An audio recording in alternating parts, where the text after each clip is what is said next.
You're in the middle of an argument and you feel it, that moment when you know, with complete clarity, that you're wrong. You can see it. The other person has made a valid point. The evidence is right there. And still, something in you keeps talking. Keeps defending. Keeps finding new angles to protect a position you've already privately abandoned, because to stop now, to say you're right, feels like a kind of collapse. Like losing something that matters more than the truth. That voice isn't logic. It isn't pride, exactly.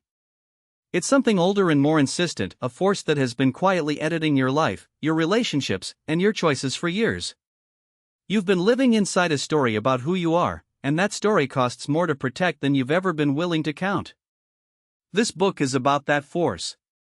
And what becomes possible when you stop letting it run the show. Stay with me. Introduction: the voice that's running the show. There is a voice that narrates your life. It runs constantly, in the background of conversations, in the quiet after a difficult meeting, in the moments someone gives you feedback you didn't ask for. Most of the time you don't hear it as a voice. You experience it as reality. You experience it as what happened or who I am or what that person really meant. You accept it with the uncritical trust you give to a close friend who has been with you your entire life and who, you assume, always has your best interests at heart. But the voice is always editing. Every event that comes in gets filtered through a single question. This voice is always asking, not consciously, not deliberately, but relentlessly. The question is, how does this reflect on me? Good news filters through as confirmation, yes, you are who you think you are, capable and respected and seen. Difficult news gets rerouted, reframed, deflected, blamed, minimized, or stored in a drawer that doesn't get opened. When someone challenges your idea, the voice tells you why they're wrong. When a project fails, the voice finds the external factors. When someone is promoted over you, the voice generates a narrative that protects the self-image from the discomfort of the comparison. The voice doesn't announce what it's doing. It just delivers conclusions, and you live inside those conclusions as though they were facts about the world rather than interpretations generated by a system whose primary purpose is your protection. The voice is not trying to deceive you. It is trying to protect you. But at some point, and this is what this book is about, the protection started costing more than the danger ever would have. The armor that was supposed to keep you safe has become the thing preventing you from fully arriving in your own life. That voice is the ego. And this book is about learning to hear it. What this book is not, let's get something out of the way immediately, because this subject gets distorted in two opposite directions and neither serves you. This book is not a lecture on humility. You will not be asked to make yourself small, to dismiss your accomplishments, to pretend you don't have preferences and standards and things you're rightfully proud of. The goal is not a kind of spiritual dissolution where nothing matters and you float above it all in enlightened detachment. That's not a solution, it's a different kind of performance, and frankly, it's a posture the ego loves, because look at how non-ego driven I am is itself an ego position. This book is also not a self-improvement framework dressed up in philosophical language. You will not be given 7 affirmations to repeat or a morning routine that will transform your relationship with your ego in 30 days, guaranteed. The ego is too intelligent for that, and so are you. Any approach that addresses the ego at the level of behavior alone without addressing the underlying mechanism will be absorbed and co-opted by the ego faster than you can implement it. The ego will do the practices with you, monitoring the results, measuring your progress, building an identity around being someone who works on their ego. The ego is adaptive. It will use anything you give it. What this book is not, above all, is therapeutic in the clinical sense. If you are working through deep identity wounds, childhood trauma, or significant mental health challenges, this material can be useful as one lens, but it is not a replacement for professional support, and you should know that going in. Some of the exploration this book invites, particularly in Part 3, can surface material that benefits from the presence of a skilled therapist. There is nothing wrong with that, and the combination of this kind of work with professional support is often more powerful than either alone. This book also makes no promises about spiritual transformation or consciousness expansion. Those words mean different things to different people, and the ambiguity tends to create inflated expectations. What this book promises is something more modest and more practical, a clearer understanding of a mechanism that is costing you in specific, identifiable ways, and a set of practices that address that mechanism directly. The outcomes are real, but they are human scale: better relationships, more honest thinking, less defensive communication, a quieter interior life, and more genuine access to your own capabilities and experience. What this book is: this is a practical guide to recognizing where the ego is running the show and making a conscious choice about whether to let it. That distinction matters more than it might initially seem. The goal is not to eliminate the ego, which is neither possible nor desirable. The ego performs essential functions. It keeps you oriented in social environments.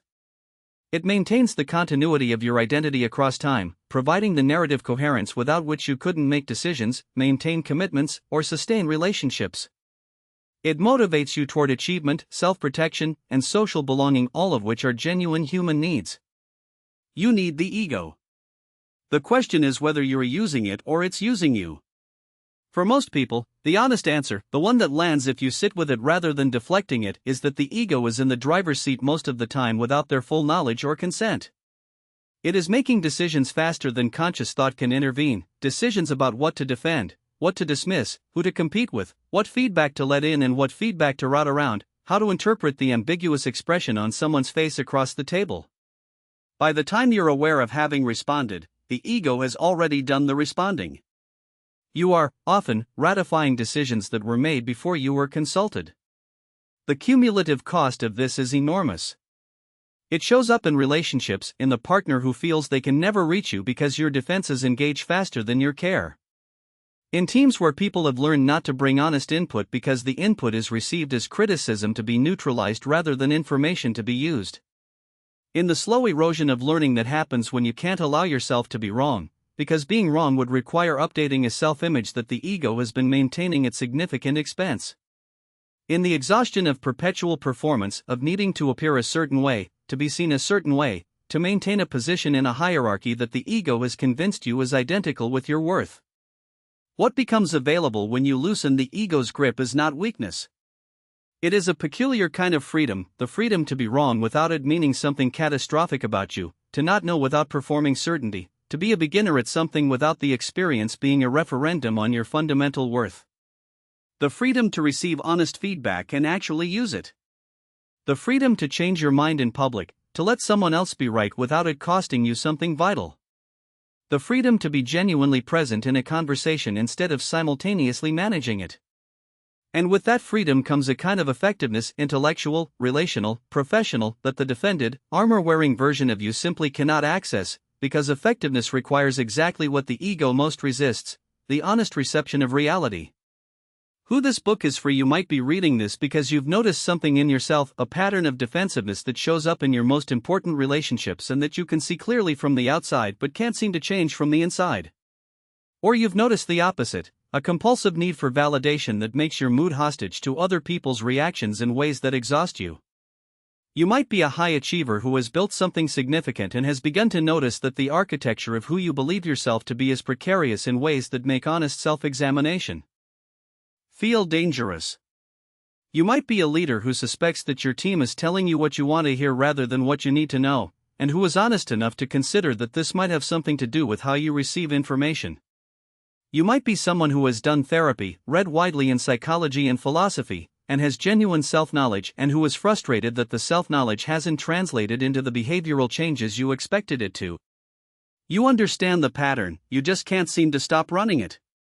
Or you might simply be someone who has had one conversation too many, one argument that felt important in the moment and meaningless in retrospect, one feedback session where you defended your way past information that might have been valuable, one relationship where the distance has been growing quietly and you're beginning to understand that you've contributed to it, and who has decided, with some seriousness, to look at what's actually going on. All of these are exactly the right entry points for this book. You don't need to have hit rock bottom. You don't need to be in crisis. You just need to be willing to look honestly at the mechanism that's been running, largely without your full awareness, for most of your adult life.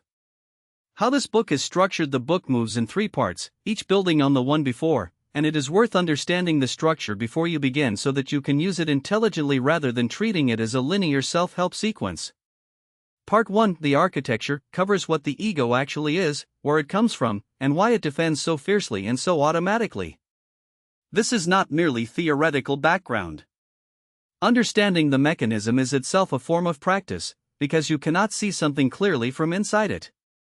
Chapters 1 through 3 give you the map, a grounded understanding of what the ego is, neither the spiritual shorthand nor the pop psychology cartoon, the neuroscience and evolutionary psychology of why it defends with such biological urgency, and a practical self-assessment that helps you identify which patterns dominate your own experience. This map is what you'll use to navigate everything that follows. Part 2, the costs, focuses on what ego dominance actually takes from you, across the 3 domains where it causes the most damage. Chapter 4 looks at what the always right problem costs your capacity to learn and grow. Chapter 5 examines the validation trap and how external approval-based identity makes you both anxious and controllable. Chapter 6 explores how ego dominance operates in intimate relationships and close social bonds, and why it tends to produce the loneliness it's designed to prevent. These chapters are written to be recognizable. You will see yourself in them, and that recognition, that moment of genuine identification with a pattern you've been running, is not comfortable, but it is useful. Part 3, the reset, is the practical core of the book. Chapters 7 through 9 present 3 levels of structured practice, arranged by depth of engagement and graduated by what's required of you. Chapter 10 covers how to sustain the shift long-term, including how to recognize when it's slipping and how to respond to the inevitable regressions without losing the ground you've gained. The practices are real work. They are not symbolic gestures or philosophical exercises, they are behavioral interventions that will be uncomfortable in proportion to how much the ego is invested in the territory they're working on. They are also graduated, which means you start where you actually are rather than where you wish you were. A note on how to use this: read parts 1 and 2 before starting any of the protocols in part 3. The protocols only work effectively if you understand what you're working with. Jumping straight to the exercises is like doing physical therapy without understanding what you've injured. You might be working on the wrong thing entirely. Or working at the wrong level of intensity for where you actually are. When you reach part 3, start at level 1 regardless of how self-aware you believe yourself to be. This is not a judgment about your sophistication, it's a feature of how this work actually progresses. Level 1 is designed to build a specific quality of attention that level 2 and 3 depend on, and that quality of attention is not simply a function of intelligence or prior self-knowledge. The people who benefit most from level 3 are, without exception, people who have done level 1 honestly first. One more thing worth saying at the outset: this material tends to surface defensiveness. Not because the book is provocative or deliberately confrontational, but because the subject is the ego's own patterns, and the ego does not like being examined. You will hit passages that seem wrong to you, that feel unfair, that you want to argue with. You may put the book down at a particular chapter and not pick it back up for days. Notice that reaction. It is useful data. Not everything you're defensive about is the ego protecting itself. You are allowed genuine disagreements with what I'm saying, and I am not infallible. But when the defensiveness arrives quickly, before you've genuinely sat with the point being made? When the impulse to refute arrives before the impulse to understand? That's worth sitting with. The voice that wants to explain why this particular chapter doesn't apply to you, that's exactly who we're talking about. A note on language: a few deliberate choices about language in this book are worth flagging before you begin. The word ego is used throughout in its psychological rather than its spiritual sense. In many contemplative and spiritual traditions, ego carries a specific technical meaning, often implying the illusion of separateness, or the false identification of self with mind. This is a rich and valuable use of the term, but it is not the one this book employs. Here, the ego refers to the self-concept, the collection of beliefs, narratives, and evaluations that constitute your ongoing sense of who you are. It is a psychological and neurological reality, not a metaphysical one, and it is examined in that spirit throughout. The word you is used directly and consistently, without qualification. This is intentional, not presumptuous, but a deliberate choice about how this material is most usefully delivered.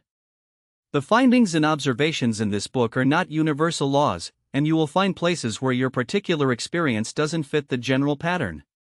That is not a problem, it's information. When something doesn't fit, ask why it doesn't fit rather than simply setting it aside. The misfit is often where the most useful self-knowledge lives. Finally, the researchers and studies cited throughout are real people and real research, chosen for their relevance and the quality of their evidence. Where findings are described without naming a specific study, it reflects patterns supported by multiple lines of evidence rather than a single study. The purpose of citing research is to ground the ideas in evidence, not to treat any single paper as definitive proof. The ego, once you begin to understand it clearly, starts to become something you can work with rather than something that simply runs you. That shift, from being unconsciously inside the ego's operation to being able to observe and work with it, is the whole project of this book. And honest promise books about the ego and identity often make implicit promises of dramatic transformation, of a before and after that is visible and complete. This book makes a more modest and more honest promise. If you read this book with genuine attention, complete the practical reflection sections honestly, and work through at least level 1 and level 2 of the protocols, you will emerge with something specific, a clearer map of where your ego runs hottest, a set of practices that actually work to loosen its grip in those specific places, and a handful of experiences, genuine admissions, authentic questions, things you let go of, that provide direct evidence that the ego's grip is not permanent and not absolute. That is not a small thing. The ego has been running largely unexamined for your entire adult life. Even partial, imperfect, inconsistent interruption of that pattern changes things in the quality of your decisions, in the honesty of your most important relationships, in the texture of your internal life. What this book cannot promise is that the work is complete when the reading is done. The reading is the map. The work is lived, in the specific moments of specific days, in the conversations and conflicts and choices that make up the actual texture of a life. The map is only as useful as the willingness to move through the territory it describes. You are beginning. That is the only requirement. Let's begin. Chapter 1: What the Ego Actually Is. In 1971, a young astronaut named Edgar Mitchell was returning from the Moon on Apollo 14, looking out at Earth through the window of the command module, when something unexpected happened. He described it later as a sudden, overwhelming sense that everything, the stars, the ship, his own body, the entire universe, was connected in a single living system, and that he, Edgar Mitchell, was not a separate thing observing it, but part of the fabric of it. The experience lasted minutes but stayed with him for the rest of his life. He went on to found the Institute of Noetic Sciences to try to understand what had happened to him scientifically.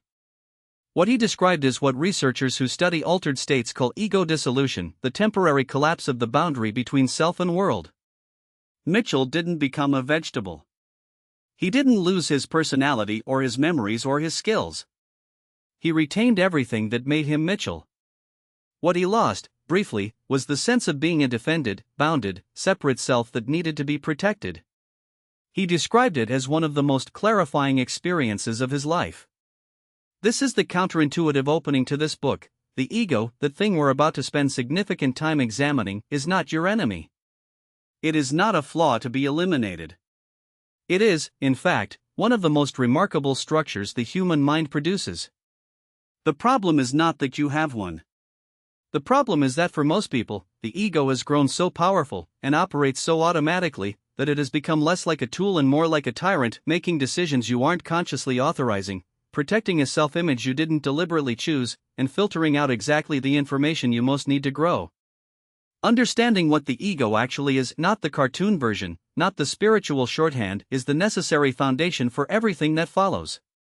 Freud's architecture and its limitations. When most people use the word ego, they're drawing, often without knowing it, on Sigmund Freud's structural model of the mind. Freud divided the psyche into three agencies: the ID, primitive drives and instincts; the superego, internalized social norms and moral standards; and the ego, the rational mediator between the two.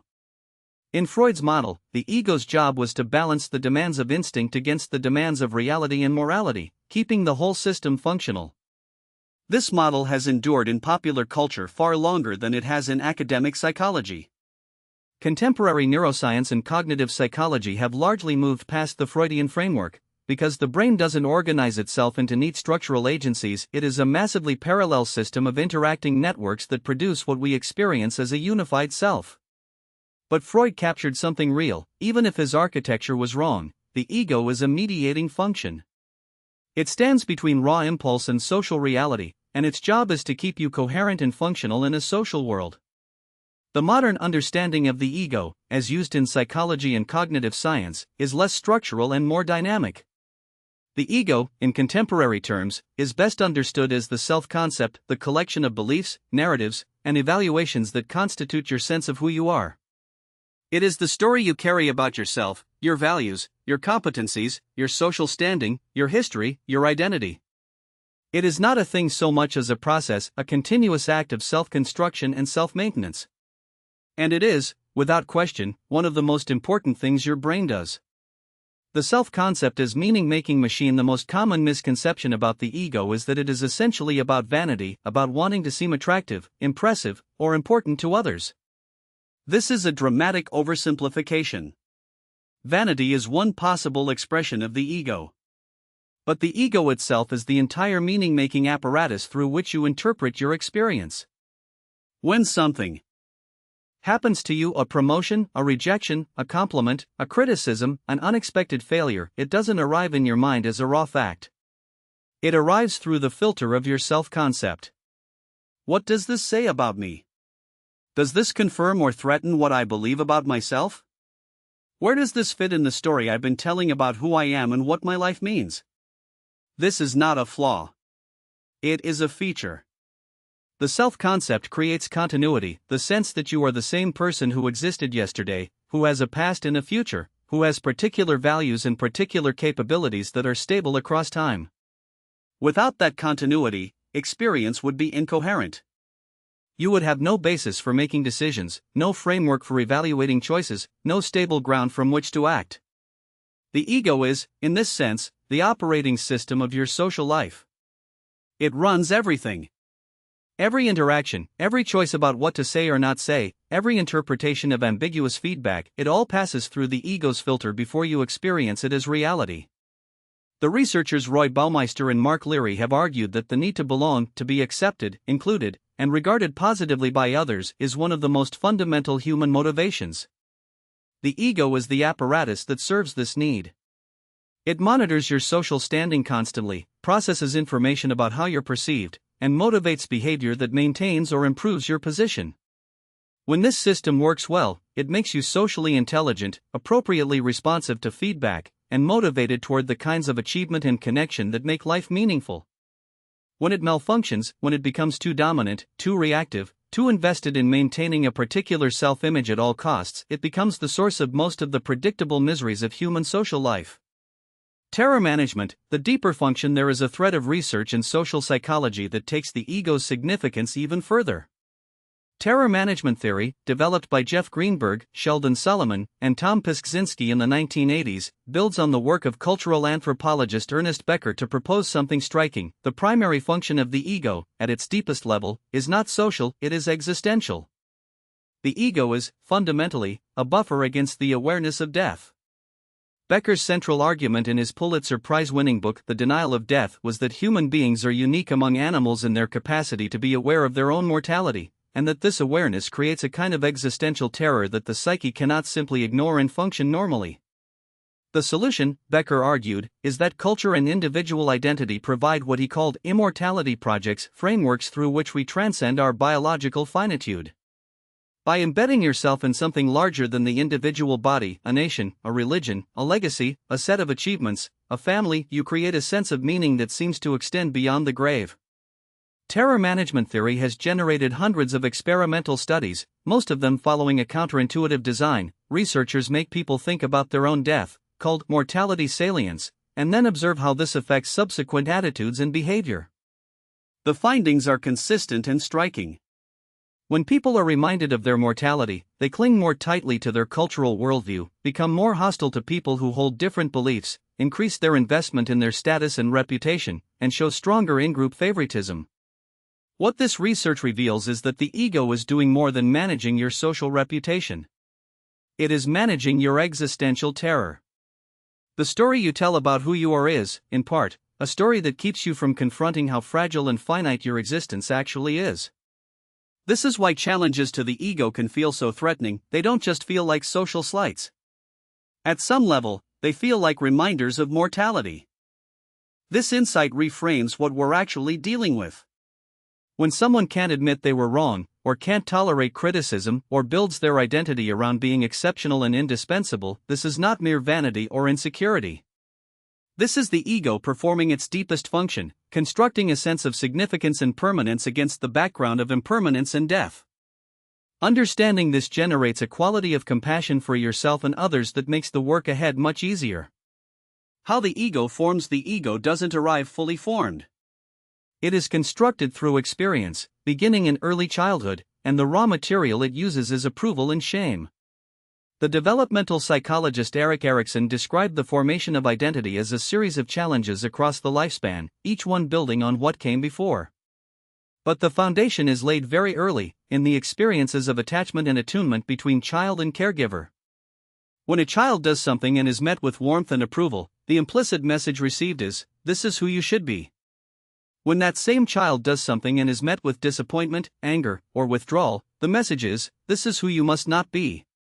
Over thousands of these iterations, across years, the child begins to construct a self-concept that maximizes approval and minimizes shame. The parts of themselves that are consistently welcomed get incorporated into the ego as strengths, identities, roles. The parts that are consistently rejected get suppressed, pushed into what Carl Jung called the shadow, the unacknowledged repository of everything the ego can't allow itself to be. By adulthood, the ego is a complex, multi-layered structure built from these accumulated experiences. Its particular shape, what it protects, what it is sensitive to, how it defends, or it seeks validation, is largely a function of which experiences of approval and shame were most formative. The child who was praised for being smart develops an ego that is intensely protective of its intelligence. The child who was only valued when they were performing, achieving, succeeding, being visible, develops an ego that is profoundly dependent on external recognition. This is not destiny. But it is context. And understanding where your ego came from, what it was originally built to protect, is some of the most useful self-knowledge you can develop. The common misconception: the word ego in everyday conversation almost always means one of two things: arrogance, that guy has such an ego, or fragility, her ego is too delicate to handle criticism. Both usages capture something real. Arrogance and fragility are both expressions of ego dominance. But they create the misleading impression that the ego is fundamentally about pride and self-aggrandizement. It isn't. The person who can never accept praise because they don't feel worthy of it is as ego-dominated as the person who can't hear a word of criticism. The person who makes themselves invisible in social situations to avoid judgment is as trapped by their ego as the person who demands the spotlight. The ego is not vanity. It is the entire meaning-making apparatus through which you interpret experience, and it can malfunction in both directions, toward inflation and toward deflation. What unites all the different expressions of ego dominance is the same underlying dynamic: a rigid attachment to a particular self-image, defended against information that threatens it. Whether the self-image is "I am exceptionally capable" or "I am fundamentally unworthy," the ego defends it with the same fierceness, because the self-image is not just flattering or unflattering, it is familiar, and familiar is safe.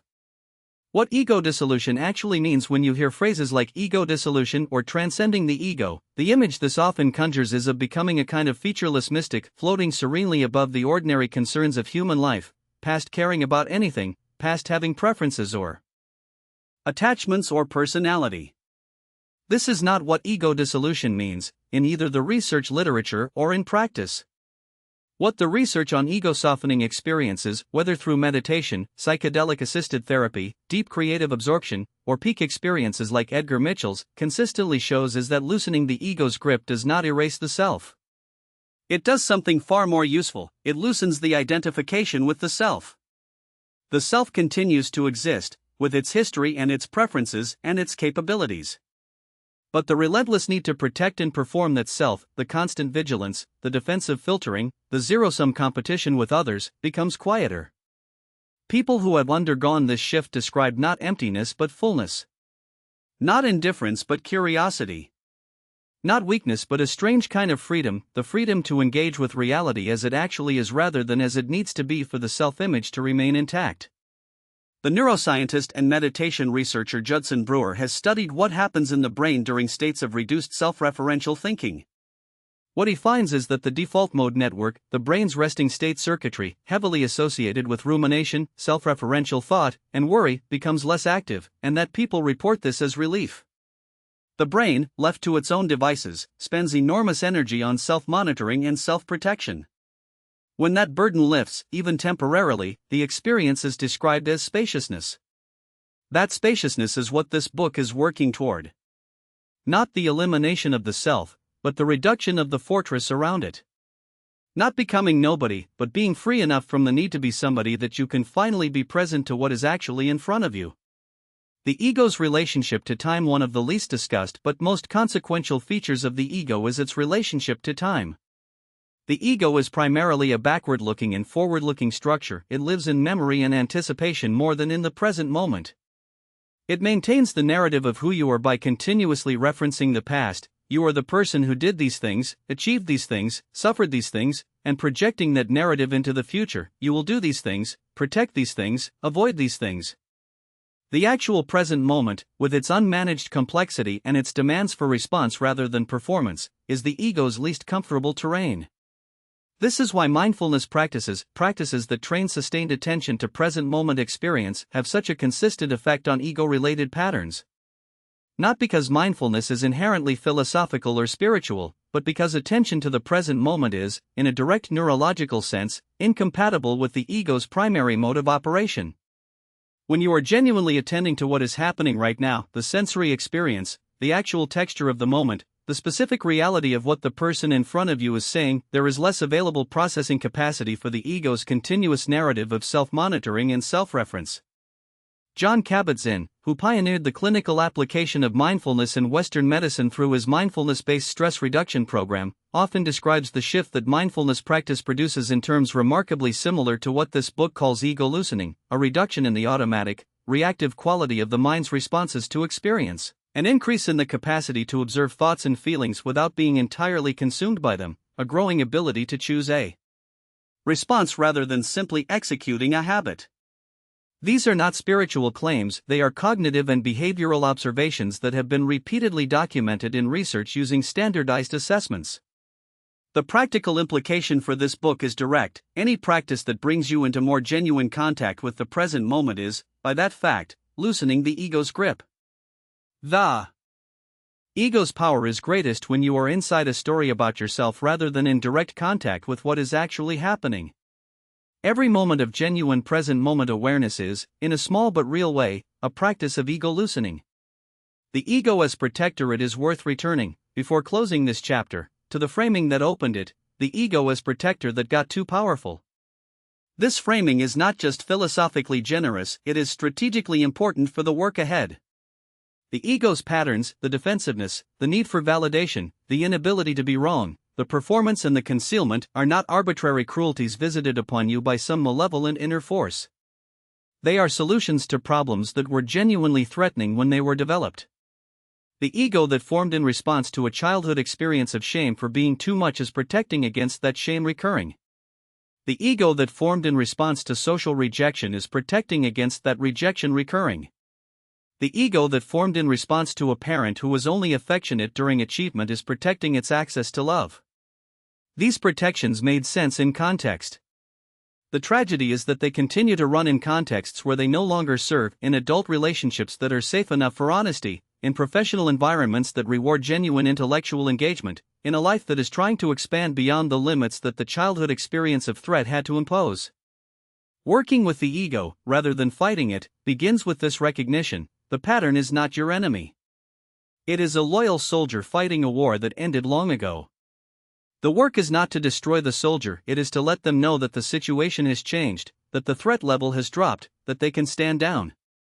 The work is to offer the ego a new operating context in which its most costly defensive behaviors are not required, and in which the genuine self underneath can be present without the armor. That is a process, not an event. It is gradual, nonlinear, and sometimes uncomfortable. But it begins here, with understanding what you're actually working with, not a flaw to be eliminated, but a system to be understood and, over time, gently redirected. Practical reflection. Take 10 minutes with these questions. Write your answers if you can, the act of writing makes them more concrete. Think back to one of the formative experiences of your early life, a moment when you received strong approval or strong shame that left a mark. What did that experience teach you about who you had to be? What parts of yourself did it tell you were safe to show, and which were dangerous? Now consider your current self-concept, the beliefs about yourself that feel most fundamental, most like you. Which of these feel chosen, and which feel inherited from those early experiences? Are there things you believe about yourself that have never actually been tested as an adult? Finally, what is the story you're most invested in protecting right now? Not the surface story, I am competent, I am a good person, but the deeper story, the one where the real defensiveness lives. What would feel most threatening to have questioned? You don't need to answer these perfectly or completely. The questions are more useful than any particular answer you'll arrive at today. Let them sit with you as you move into the next chapter. Chapter 2: Why Your Ego Defends. In 2003, researchers at UCLA led by neuroscientist Naomi Eisenberger ran an experiment that would become one of the most cited findings in social neuroscience. They placed participants in an fMRI scanner and had them play a virtual ball-tossing game called Cyberball with what they believed were two other players. Midway through the game, the other players stopped including them, they just stopped throwing the ball to the participant entirely.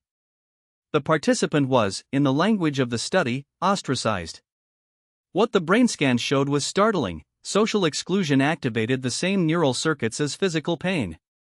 Specifically, the dorsal anterior cingulate cortex and the anterior insula regions consistently associated with the unpleasant, distressing quality of physical pain lit up when participants were left out of the game.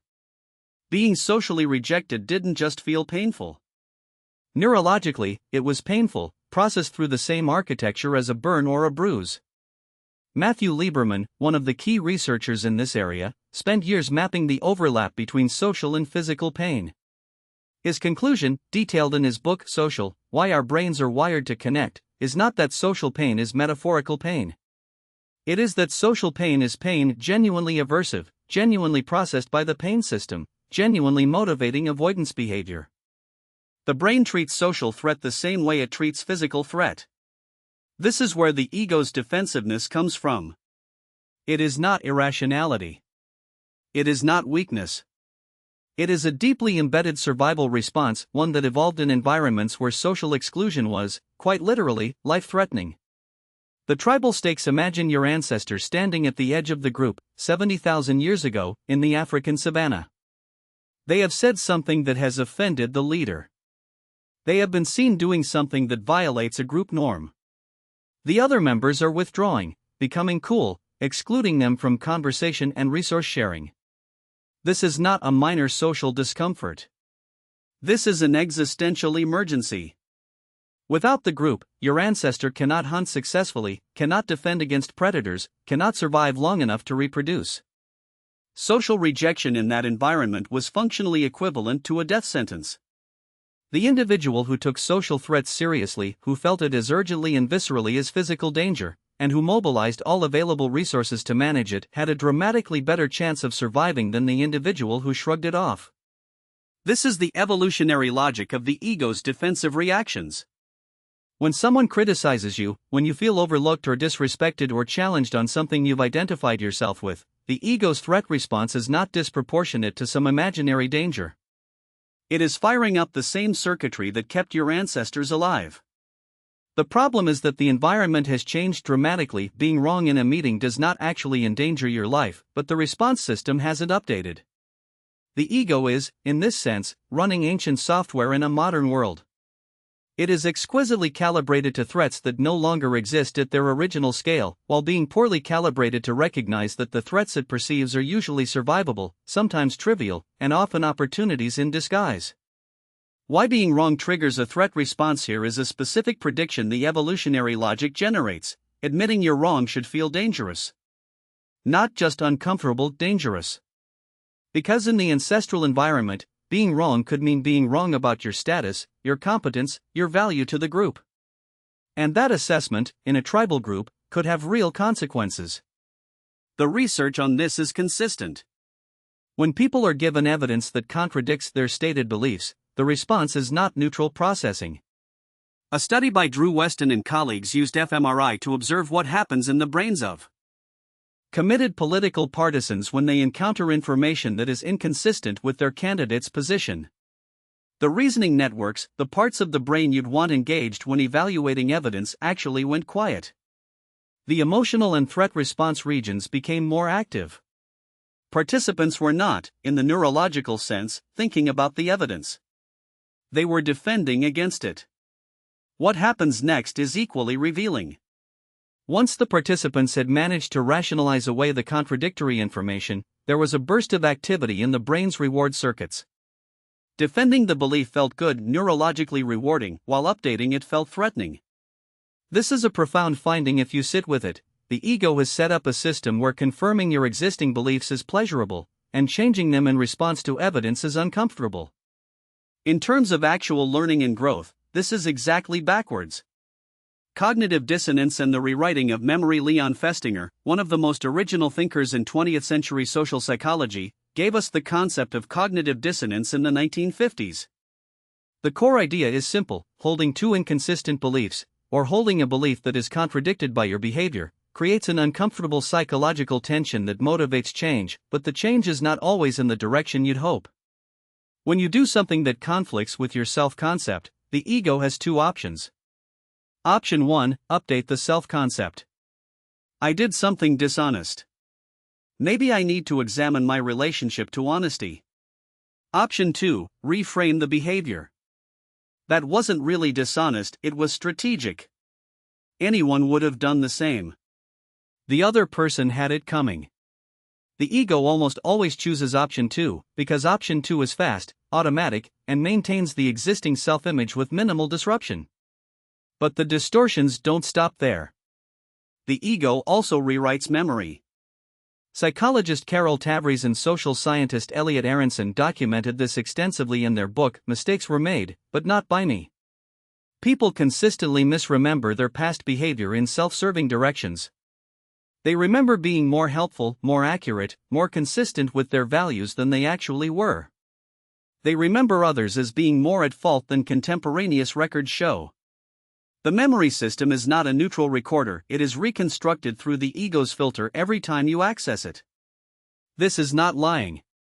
It is something more unsettling than lying, because it happens outside conscious awareness. Your ego edits your history automatically, continuously, without your permission and without your knowledge, in the direction of maintaining the self-image. By the time you recall a past conflict or mistake, you are often remembering the ego's edited version rather than what actually occurred. Cortisol and the physiology of defensiveness. The threat response that underlies ego defensiveness is not purely psychological. It is deeply physiological. When the ego perceives a threat, criticism, challenge, social exclusion, evidence of being wrong, the body responds as it would to any threat. The hypothalamic pituitary adrenal axis activates, and cortisol is released. Cortisol, the primary stress hormone, does remarkable things in the short term. It sharpens attention, mobilizes energy, and prepares the body for rapid response. In an environment with actual physical dangers, this is enormously useful. But cortisol also has specific effects on cognition that are not useful for navigating social and intellectual challenges. It narrows attention, reducing peripheral awareness and creative thinking. It strengthens habitual responses at the expense of flexible, novel ones. It enhances the consolidation of fear-based memories while impairing the prefrontal cortex, the region responsible for perspective-taking, impulse control, and complex reasoning. In other words, the same response that prepares you to fight or flee also impairs exactly the cognitive capacities you'd need to respond wisely to criticism or contradiction. When someone challenges you and your cortisol rises, you become less capable of hearing what they're actually saying, less capable of taking their perspective, and more likely to default to whichever defensive response is most habitual. The biology of ego defense is not designed to produce understanding, it is designed to produce protection. This is why insight alone rarely changes ego behavior, at least not immediately. You can understand perfectly well, in an abstract way, that the criticism your partner gave you this morning is valid. But if your cortisol is elevated, your prefrontal cortex is compromised, and your habitual defense response is activated, you will likely respond defensively anyway and construct the justifications afterward. Social media, the ego's amplifier. The ego's threat detection system evolved to monitor a social world of roughly 150 people, the size of the bands that humans lived in for most of evolutionary history. In that world, reputation was managed through face-to-face interaction, over years and decades, with people who knew your full history and could revise their assessment of you over time. Social media has done something to this system that has no evolutionary precedent. It has extended the potential audience for your self-presentation to millions of people, accelerated the feedback loop from weeks to seconds, made the approval/disapproval signals quantitative and public, and removed all the context and history that makes social feedback meaningful. You are now, if you use social media with any significant presence, asking the ego's threat detection system to manage a social world it was never designed to handle. The result is predictable and visible everywhere: chronic performance anxiety, and obsessive monitoring of metrics that function as proxy approval signals, hypersensitivity to public criticism, and the progressive narrowing of self-expression toward whatever content generates the most visible approval. The ego on social media is not relaxed and expressive, it is vigilant and strategic, constantly managing a threat environment of impossible scale. Psychologist Jean Twenge, in her extensive research on generational mental health trends, has documented the correlation between social media adoption rates and rising rates of anxiety, depression, and self-esteem vulnerability among young people in particular. This is not because social media is inherently malevolent, it is because the ego's threat detection machinery is being run at intensities and frequencies it was never designed to sustain. Understanding this dynamic is practically important. If you are doing any of the practices in Part 3 of this book while maintaining high-intensity social media use, you are working against yourself. The practices loosen the ego's grip, the social media environment continuously retightens it. This is something to hold lightly, not with guilt, but with clear eyes. Why insight isn't enough? This is perhaps the most practically important insight in this chapter, and it's worth stating plainly. Knowing that your ego is being defensive doesn't prevent the defensiveness. The threat response is faster than conscious thought. The neuroscientist Joseph Ledoux described this as the low road of emotional processing, a pathway from the sensory thalamus directly to the amygdala that allows threat signals to trigger defensive responses before the information has even reached the cortex for conscious processing. By the time you know you're feeling defensive, the defensive response has already been initiated. Your heart rate has risen. Your muscles have tensed. Your attention has narrowed. The cortisol is flowing. This is why the approach in this book is not primarily cognitive. If insight were sufficient, you would already be past most of this. You are, after all, intelligent enough to be reading a book about the ego. The work is not understanding the ego. The work is practice. Repeated, graduated, uncomfortable practice that builds new habitual responses over time, until the gap between ego activation and chosen response grows wide enough that you can actually move through it with some freedom. The insight in this chapter, understanding why the ego defends with such automatic force, serves one specific purpose: it replaces judgment with curiosity. When you see your own defensiveness, or someone else's, you are not witnessing stupidity or weakness. You are witnessing ancient evolutionary machinery doing exactly what it was designed to do, in an environment it was never designed for. That reframe doesn't make the behavior more acceptable, but it makes it far more workable. The confirmation bias engine: if the threat response is the ego's defense against incoming danger, confirmation bias is the preventive maintenance system that reduces how often threats can even reach the gate. Confirmation bias, the tendency to seek out, interpret, and remember information in a way that confirms what you already believe, is one of the most thoroughly documented cognitive phenomena in psychology, and it operates in direct service of the ego's self-preservation function. The mechanism is worth understanding in some detail. In a landmark series of studies, researchers presented people with mixed evidence about a contested topic, evidence both supporting and contradicting a given position, and observed how they evaluated it. Participants consistently rated evidence that supported their existing view as more rigorous, more compelling, and more relevant than evidence that challenged it. They applied much higher critical standards to contradictory information than to confirming information. The result was that exposure to balanced evidence often made people more confident in their original position, not less, because the confirming evidence was absorbed while the contradicting evidence was picked apart until it could be dismissed. This is not a flaw that disappears with education or intelligence. In some studies, highly educated and analytically sophisticated participants show more extreme confirmation bias than less educated ones, possibly because a more capable mind can generate more sophisticated justifications for rejecting unwelcome information. Intelligence, in the service of the ego's defense system, becomes a more powerful tool for protecting the existing self-concept rather than for genuinely evaluating reality. The practical implication for the work in this book is this: you cannot simply decide to take in challenging information more fairly. The bias operates below the level of deliberate choice. What you can do is become aware of the conditions under which the bias is most active, which is whenever your self-concept is at stake in the outcome, and apply deliberate, effortful skepticism to your own reasoning in those conditions. Not skepticism toward the other person's view. Skepticism toward your own confidence in having evaluated it fairly. Shame as the ego's fuel. The philosopher Brené Brown, whose research on vulnerability and shame has reached enormous audiences, makes a distinction that is particularly useful here: the difference between guilt and shame. Guilt, she argues, is the feeling I did something bad. Shame is the feeling I am bad.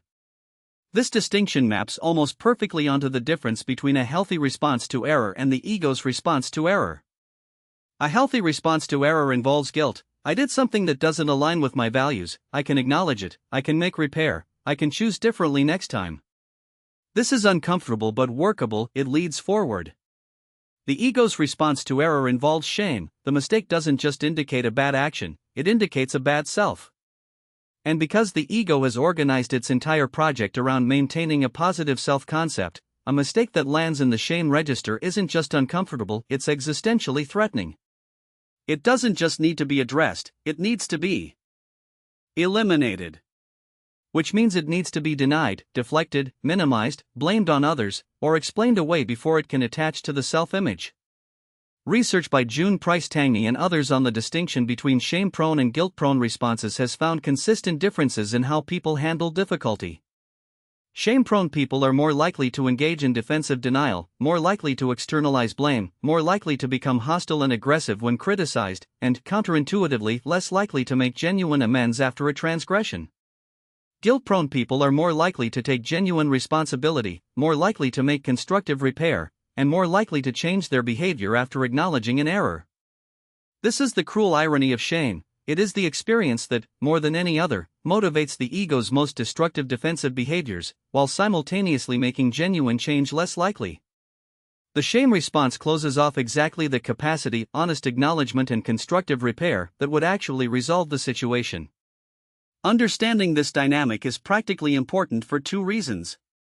First, it explains why creating shame in others, shaming a partner for a behavior, shaming a team member for a mistake, is counterproductive even when the behavior or mistake is real and significant. You are, by shaming, activating the very response system that is least likely to produce the change you're looking for. Second, it helps you identify the particular quality of defensiveness that indicates shame rather than simple disagreement. When defensiveness is extremely intense, when it is accompanied by anger or withdrawal that seems disproportionate to the situation, when any acknowledgement of fault seems genuinely impossible, this is often shame at work, not stubbornness. The antidote to shame-based ego defense is not more pressure, more evidence, or more confrontation. It is the creation of enough psychological safety that the person can acknowledge difficulty without fearing that the acknowledgement will cost them the relationship or the regard they need. This is the environment that the practices in Part 3 are designed to create, first within yourself, and then, as a consequence of your own reduced defensiveness, within the people around you. The defense that backfires here is the final irony that makes this chapter important to understand fully. The ego's defensive strategies, deployed in the service of maintaining positive regard, often produce exactly the opposite result they're designed to achieve. The very behaviors that the ego generates to protect status and relationship frequently damage both. Research on what social psychologists call self-serving bias, the tendency to attribute successes to internal factors, my intelligence, my effort, and failures to external ones, bad luck, other people, shows that this bias is easily detected by others and consistently viewed negatively. When you consistently take credit for good outcomes and deflect responsibility for bad ones, the people around you notice. They may not say anything, confronting it invites the defensive response, but they update their assessment of your reliability and their willingness to trust your self-reports. The defensive person believes they are protecting their reputation. The people around them are watching the ego in operation and privately calibrating their trust downward with each iteration. The ego's protection of the self-image is, in this sense, costing exactly what it's designed to preserve. The same dynamic operates in learning environments, in teams, and in intimate relationships. The team member who can't acknowledge errors creates a team culture where admitting errors is dangerous, which means errors multiply without being addressed. The partner who can never be wrong creates a relationship climate where the other partner stops trying to communicate honestly, which means the intimacy the relationship was supposed to provide becomes increasingly unavailable. The ego's logic, defend the self and the self will be safe, turns out to be self-defeating in ways the ego can't see from inside its own defense system. This is not an argument for self-flagellation or strategic self-deprecation. It is an argument for something more radical and more useful, genuine honesty about the actual limits of your knowledge and responsibility, delivered from a place of security rather than fear. The person who has loosened the ego's grip, who can say, "I was wrong about that," without it being catastrophic, is the person the world trusts, promotes, confides in, and stays close to. Not because humility is a virtue the world rewards, but because genuine honesty is rare, and rare things that are genuinely useful become genuinely valuable. Practical reflection: think of a recent moment when you felt defensive, a criticism that stung, a contradiction that made you want to argue, a piece of feedback you rejected quickly. Try to reconstruct that moment from the outside, as if you were watching it happen to someone else. What was the ego protecting in that moment? Not the surface-level content of the argument, but what underlying belief about yourself was at stake? Intelligence? Competence? Moral standing? Trustworthiness? Something else? Now consider, what would it have cost you to simply agree, or to say, "I need to think about that"? Not the imagined cost, the actual, measurable, real-world cost. Was it as large as the defensive response suggested? Finally, trace the thread backward. Where does this sensitivity come from? Is it possible that this particular trigger, this specific thing you defend most fiercely, was established as important well before you had the capacity to choose what to care about? Carry that question. It will become useful. Chapter 3: The Ego Audit. A clinical psychologist named Ellen Langer spent decades studying a phenomenon she called mindlessness, the way people operate on autopilot in ways they are completely unaware of. In one of her early studies in the 1970s, she and her colleagues placed a fake research assistant in line at a library photocopier and had them asked to cut in front of people waiting to use the machine. They varied the reasons given, sometimes a real reason, "Can I cut in? I'm in a rush," sometimes no reason, and sometimes a reason that was grammatically a reason but semantically empty, "Can I cut in? I need to make copies." The last condition, the nonsense reason, was almost as effective as the real one, because people respond to the form of justification even when the content is absent. Langer's point was this: most of what humans do, most of the time, is not the result of deliberate thought. It is the result of automatic, habitual patterns that run below the level of awareness. The same is true of ego behavior. The ego doesn't announce itself. It doesn't pause before activating to explain its reasoning. It runs its patterns invisibly, and you experience the output, the defensiveness, the need for validation, the inability to admit error, without seeing the mechanism that produced it. Identifying which ego patterns dominate your experience is not an academic exercise. It is the practical prerequisite for all the work that follows. You cannot work on a pattern you haven't identified. And the ego, being the sophisticated system it is, has enough self-aware camouflage that most people misidentify their own primary pattern, seeing in themselves the profile that is least threatening to their self-image rather than the one that is most accurate. This chapter maps 4 dominant profiles. Most people will see themselves primarily in one, with secondary elements in others. Some will read all 4 and think none of these is really me, which is itself a data point worth examining. Profile 1: the performer. The performer's ego is organized around achievement and status. The self-concept is built on what you've accomplished, what you've earned, and how you're regarded in social and professional hierarchies. In its healthy expression, this produces drive, ambition, and a genuinely impressive capacity for hard work. In its ego-dominated expression, it produces a life lived primarily for the audience, for the impression being made, the image being projected, the position being maintained. From the inside, the performer doesn't usually experience themselves as performing. They experience themselves as genuinely caring about excellence, quality, and success. And they often do. The ego is sophisticated enough that the performance has been internalized until it feels authentic.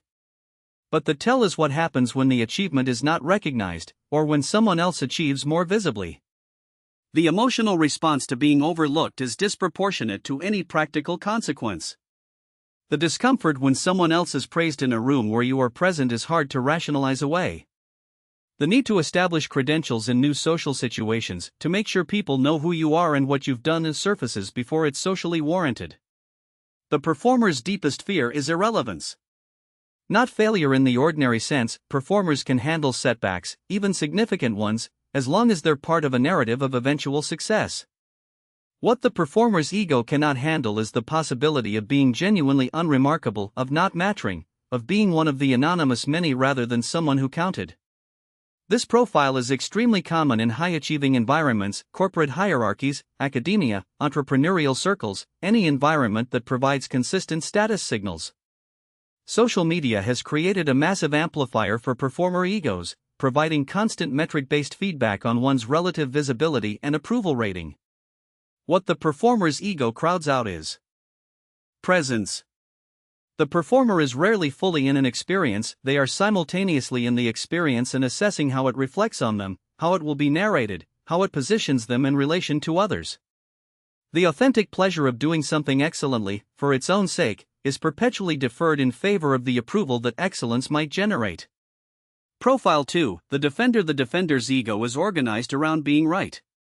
The self-concept is built not primarily on status or achievement, but on intellectual correctness, on being the person who understands accurately, who saw it coming, who isn't fooled by the things that fool other people. In its healthy expression, this produces rigor, skepticism, and a genuine commitment to truth. In its ego-dominated expression, it produces a person who is in some sense incapable of losing an argument, not because they're always right, but because being wrong has become existentially threatening. From the inside, the defender experiences their arguments as principled. They care about accuracy. They have high standards for evidence. They're not going to capitulate just because someone is pushing harder. That would be intellectual cowardice.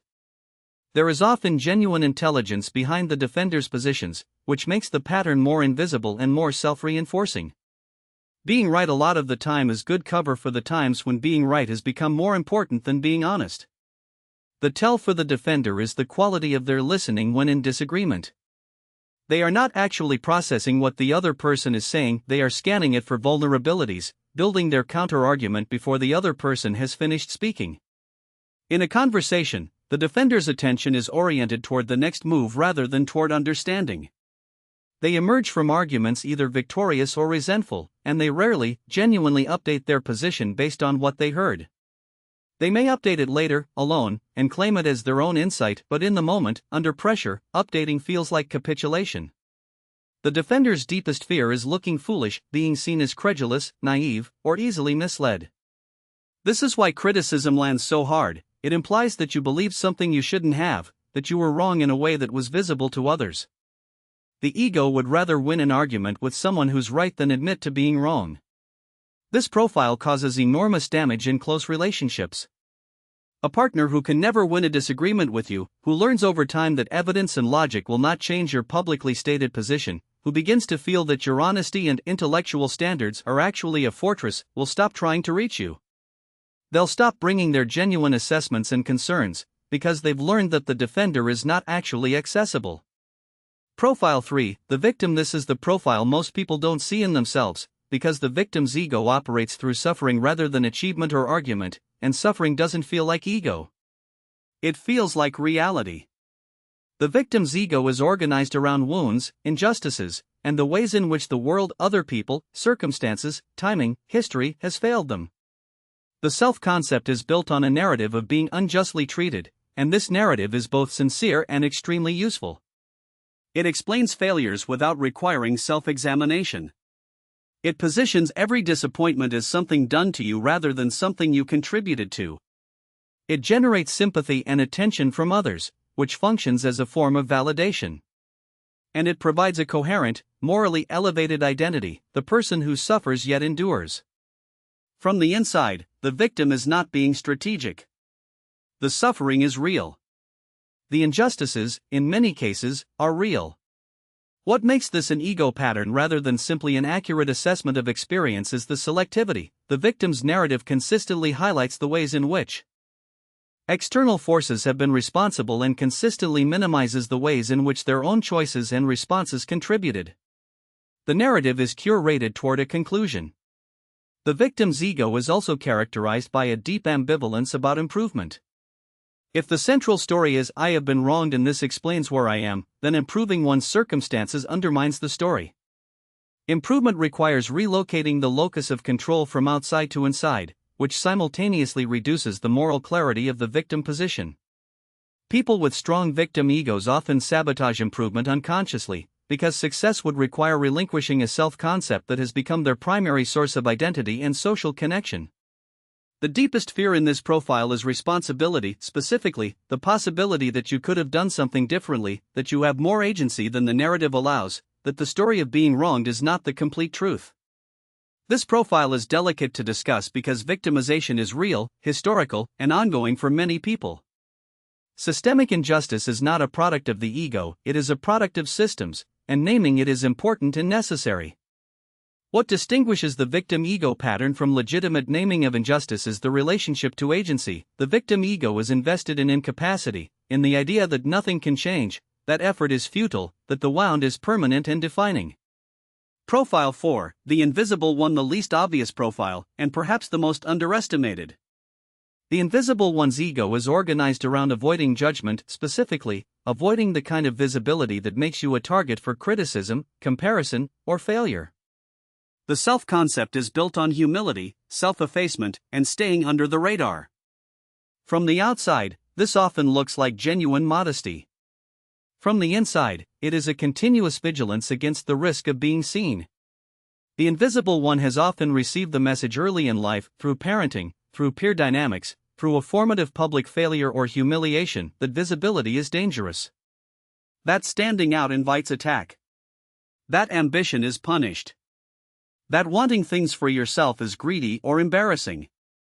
And so the ego has constructed a self that is protected by its own diminishment. If you never stake a claim, you can never be defeated. If you never want visibly, you can never be rejected. If you keep yourself small, you remain safe. The false modesty of the invisible one is false not because it is insincere, it usually is sincere in the moment, but because it is strategic in a way the person rarely acknowledges. Deflecting compliments, refusing to take credit, minimizing accomplishments, hiding desires, avoiding competitive environments, these behaviors feel like humility but function as armor. They protect the ego from the risk of genuine exposure. The invisible one often has contempt for the performer, for people who are ambitious and visible and need to be seen. This contempt is revealing. It is the ego defending its own chosen strategy by pathologizing the alternative. If wanting to be seen is vanity and ego, then wanting to stay hidden is virtue. The ego always makes its strategy look like the right one. The deepest fear in this profile is exposure, specifically, the exposure of wanting something and not getting it, of trying and being found insufficient, of being fully visible and being seen is not enough. How to identify your primary profile? You will likely have recognized yourself in more than one profile, and that is accurate. These are not mutually exclusive types but dominant tendencies, and most people have primary and secondary patterns. But the primary pattern is the one that shows up under pressure. Under stress, under threat, under significant challenge, which strategy does your ego default to? The performer performs harder, seeks more visibility, more recognition, more external confirmation. The defender argues harder, seeks more clarity, more intellectual vindication, more proof of being right. The victim suffers more visibly, seeks more sympathy, more confirmation of the injustice, more external validation of the wound. The invisible one disappears further, seeks more safety, more obscurity, more protection from the possibility of being seen and found wanting. Your primary profile determines which of the practices in Part 3 will require the most from you. Performers need to practice doing things with no audience.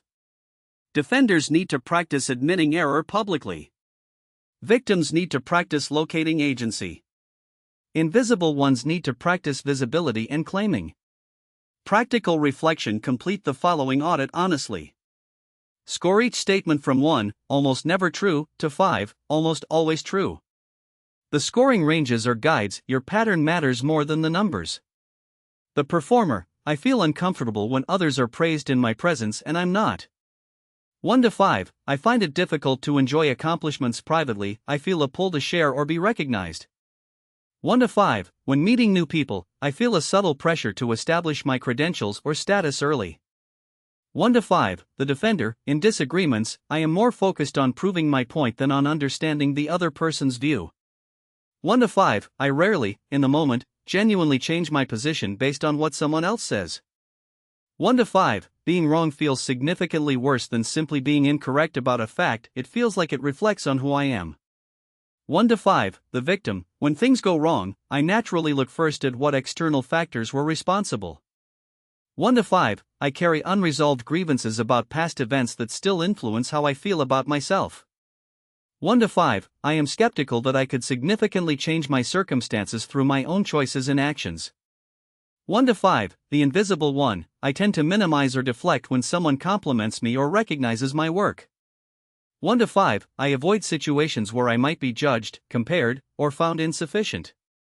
1 to 5, I feel more comfortable in supporting roles than in positions of visibility or leadership. 1 to 5, add your scores for each group. The group with the highest score is your primary profile.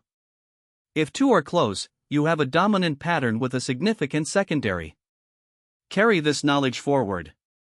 The chapters ahead will speak differently to each profile, and the practices in Part 3 are calibrated to work with all of them, but knowing which is yours will tell you where the real work lies.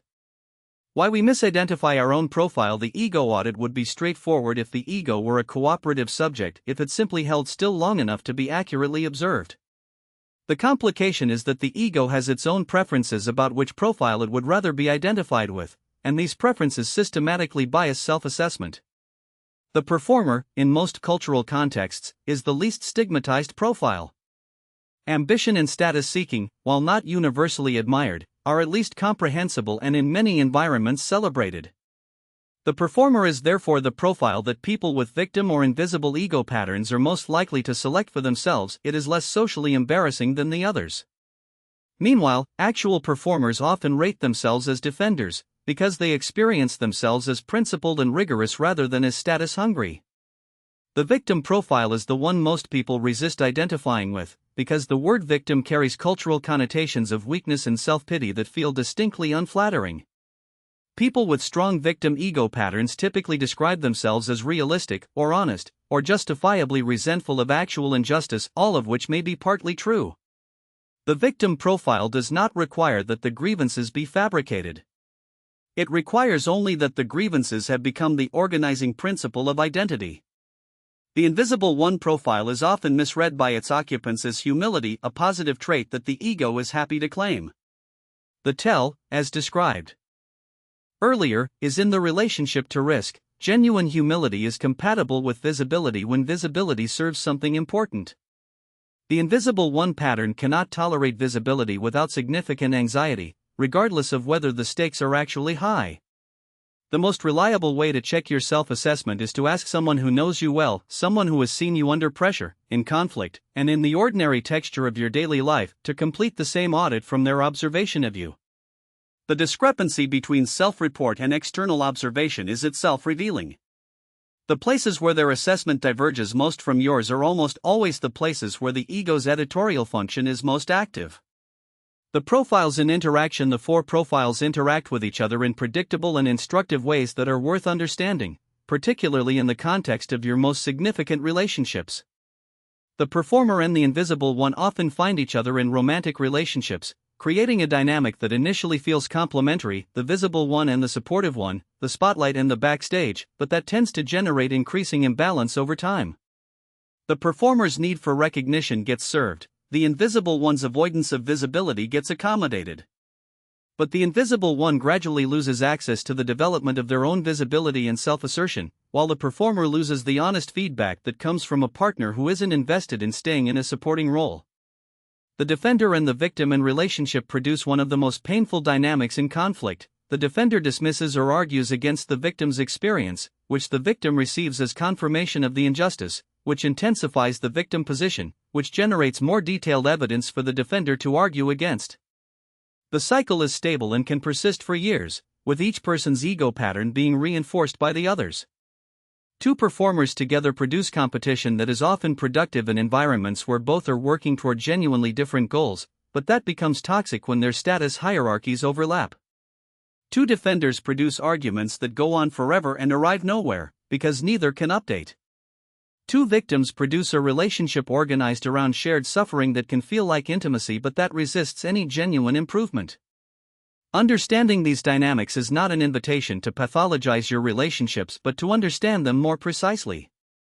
The profiles illuminate the underlying ego architecture of relationship patterns that have otherwise seemed mysterious or intractable. And they point toward the specific practices that would most improve the relational dynamic, which in all cases begins with your own profile, not the other person's. The profile beneath the profile. One further layer of complexity deserves naming before we move on: the secondary ego profile that operates as a fallback when the primary profile fails. The performer whose achievement strategy collapses, whose business fails, whose status evaporates, whose recognition disappears, often shifts to the victim, using the narrative of injustice to explain the failure without updating the ego's fundamental project of protection. The defender, when the argument is genuinely and undeniably lost, often retreats to the invisible one pattern, withdrawing, stonewalling, becoming unreachable as an alternative to the unbearable act of explicit concession. The victim, when offered genuine improvement and agency, sometimes shifts to the invisible one, retreating from the visibility that improvement requires. The invisible one, cornered into visibility and forced to take a stand, can shift to the defender, arguing fiercely from a position that was previously defended by avoidance. These secondary patterns are the ego's contingency plans, and recognizing them is important because they explain why interventions that address only the primary profile can fail. If you have identified yourself as a performer and worked specifically on loosening the achievement-based identity, you may find that the underlying fear that was driving it, the fear of being genuinely seen and found insufficient, resurfaces in the invisible one pattern. The work then extends to that secondary profile. This is not discouraging. It is clarifying. The ego is not a single thing to be overcome in a single effort, it is a layered system with multiple defense strategies. Understanding this makes the work more precise rather than more overwhelming. Each layer, once visible, becomes workable. And each time you work through a layer, the self underneath becomes a little more accessible and a little less in need of the armor. That is the direction everything in this book is pointing. Chapter 4, The Always Right Problem. In 1999, a Pittsburgh man named MacArthur Wheeler walked into two banks in broad daylight and robbed them without any disguise, no mask, no attempt to hide his face from the security cameras. When police later showed him the surveillance footage after his arrest, he was reportedly baffled. He had rubbed lemon juice on his face before committing the robberies, because he had heard that lemon juice can be used as invisible ink and believed that it would also render his face invisible on camera. This story became famous not primarily as a robbery story but as the inspiration for a landmark paper by psychologists David Dunning and Justin Kruger. Their 1999 study explored a paradox that is now known as the Dunning-Kruger effect. People who are least competent in a given domain are often the most confident in their abilities, because the very skills required to recognize competence are the same skills required to possess it. You need to know enough about a subject to know what you don't know. The researchers found something even more sobering: training people and improving their actual competence led to a decrease in their expressed confidence, not an increase. Because as they learned more, they became better at perceiving how much they still didn't know. The highest performers in any domain tend to be the ones with the clearest view of their own limitations. The always right problem is the Dunning-Kruger effect weaponized by the ego. It is the compulsion to maintain the position you've publicly taken even as evidence against it accumulates. It is the inability to say I was wrong in public, to update your beliefs under scrutiny, or to allow someone else to be the one who knew better. And it is one of the most expensive habits the ego produces. What is intellectual humility and why does it matter? Leary, a psychologist at Duke University, has spent significant time studying what he calls intellectual humility, the capacity to recognize the limitations of your own knowledge and the possibility that your beliefs may be wrong. His research has consistently found that intellectual humility is not correlated with intelligence. Smart people are not, on average, more intellectually humble than less smart people. In fact, intelligence often makes the always right problem worse, because a more capable mind can generate more convincing justifications for whatever position it has already committed to. What intellectual humility is correlated with is learning. People who score high on measures of intellectual humility are more likely to consider opposing viewpoints genuinely, more likely to update their beliefs when presented with good evidence, and more likely to seek out information that challenges their existing views rather than information that confirms them. They are, in the literal sense, better at thinking, because thinking requires the willingness to be wrong. Leary's research also found something counterintuitive about how intellectual humility is perceived socially. People expect intellectual humility to be seen as weakness, as an admission of inadequacy that will lower one's standing in a group. In fact, the reverse is generally true. People who openly acknowledge the limits of their knowledge are typically perceived as more trustworthy and more credible than people who project unwarranted certainty. The person who says, "I'm not sure, let me check," or "I might be wrong about this," is, in most social contexts, more trusted than the person who is confidently wrong. The ego, running on ancient software, hasn't received this update. It calculates that admitting uncertainty is a loss of status, because in the ancestral environment, projecting confidence was often genuinely advantageous. But in the modern environment, particularly in intellectual and professional contexts, the confident wrong person is quickly recognized and quietly discounted, while the humble accurate person accumulates real trust and influence over time. You can't update a belief you're defending. Here is the core mechanism of the always right problem, stated as simply as possible: you cannot learn something new about a topic you're actively defending. The defensive posture and the learning posture are mutually exclusive, because they require opposite orientations toward incoming information. Learning requires treating new information as potentially superior to your current understanding, as something that might be worth incorporating even if it requires you to revise what you believed before. Defense requires treating new information as a threat to be neutralized, something to be argued against, reframed, or dismissed before it reaches the architecture of belief. These are not subtle differences. They are completely opposed cognitive strategies. And the ego, when threatened, defaults immediately to the defensive one. This means that every time you win an argument by maintaining your position rather than updating it, you pay a price. You have protected a belief at the cost of the information that could have improved it. Over time, the accumulated cost of this is staggering. You are, in the most literal sense, less knowledgeable than you could have been, not because you lacked access to good information, but because the ego's defense system rejected it before you could use it. This dynamic shows up most sharply in expertise. The people who remain genuinely excellent in fields that change in medicine, technology, science, business strategy, are uniformly people who have found a way to hold their existing knowledge lightly enough that new findings can displace it when the evidence warrants. The people who calcify, who stop growing, who become the cautionary tales of their fields, are almost always people whose ego has become so fused with a particular body of knowledge that updating it feels like self-annihilation. The cost in relationships. The always right problem is probably most destructive not in professional contexts but in intimate ones. Because in intimate relationships, you are not dealing with abstract questions of fact, you are dealing with a partner's experience of being in relationship with you. And a partner's experience is a domain in which they have primary expertise. When a partner says, "You made me feel dismissed," the ego's first move is almost always to dispute the accuracy of this statement. "I didn't dismiss you. I was simply being direct. You're too sensitive." The ego treats the partner's account of their own experience as though it were a factual claim about external reality that can be verified and corrected. But it isn't. It is the partner's report of their inner life, and they have authority over that report that no amount of counter-argument can remove. This is where the always right problem becomes relationship ending. The partner is not primarily interested in whether you were technically correct, that you weren't being dismissive. They are interested in being heard, in having their experience acknowledged, in knowing that you care enough about the relationship to take their account seriously. When the ego defaults to argument instead of acknowledgement, the partner receives a very clear signal: your need to be right is more important to you than I am.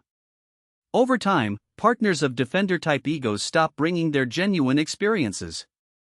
They learn that honesty is not safe, that their perceptions will be disputed, that the relationship is not a place where they can be fully known.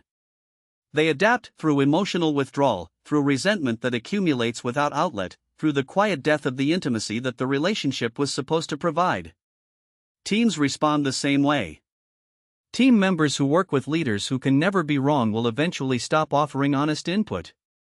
They will tell the leader what they want to hear. They will let mistakes progress without intervention because they've learned that intervention is penalized. The leader who can't be wrong is surrounded by people who have agreed, in exchange for peace, to keep them that way. The neuroscience of changing your mind. Given everything about how the ego defends, you might conclude that genuine belief change is essentially impossible, that people are locked into their positions by biology and psychology in ways that can't be overcome without extraordinary circumstances. This would be a mistake, and the neuroscience of belief change offers something more hopeful. The mechanism is what neuroscientists call the prediction error signal. When your brain generates a prediction about what will happen and the world violates that prediction, a signal is produced that is simultaneously aversive. It registers as a kind of mild alarm and motivating. The prediction error signal is, in effect, the brain's update mechanism. Here is information that your current model didn't anticipate, which means your model needs revision. Research on learning and belief change has consistently found that the people who are most effective at updating their beliefs are those who can tolerate the prediction error signal without immediately suppressing it through defensive rationalization. They feel the discomfort of being wrong, the mild alarm, the cognitive dissonance, and stay with it long enough for the update to actually take place. People who are worst at learning are those who immediately and automatically suppress the prediction error signal by reinterpreting the contradictory information as erroneous. The practical implication is this: the discomfort of being wrong is not a signal to defend. It is a signal to stay. The discomfort is the sensation of learning taking place, if you can tolerate it rather than escape it. Cognitive flexibility, the ability to shift between mental frameworks and update beliefs in response to new information, is associated with specific patterns of prefrontal cortex function. It is also trainable. Research on mindfulness-based practices, intellectual humility training, and perspective-taking exercises all show measurable improvements in cognitive flexibility over time. The ego is not immutably rigid. It can be worked with. The relief of genuine admission here is something that the ego cannot predict from the inside of its defense system, the relief of a genuine admission. Not the strategic partial concession, you may have a point, designed to de-escalate without actually changing position. Not the deflected acknowledgement, I could have communicated that better, that admits to form while denying substance. The genuine, full, public acknowledgement that you were wrong. People who have done this, particularly in high-stakes situations, in relationships or professional contexts where they had significant investment in being right, consistently describe what happens afterward as a kind of lightness. The tension that was being maintained by the defensive posture dissolves. The cognitive resources being used to sustain the justifications are freed. The relationship with the person you were wrong toward typically improves dramatically and quickly. And the identity threat that the ego was so urgently protecting against? It turns out to be mostly imaginary. The social consequences of admitting error, in almost all real-world contexts, are nowhere near as severe as the ego predicted. People respect honesty. They are relieved by it. The admission that you were wrong is far more socially compelling than the position you were defending. The ego's cost-benefit calculation is off by an enormous margin.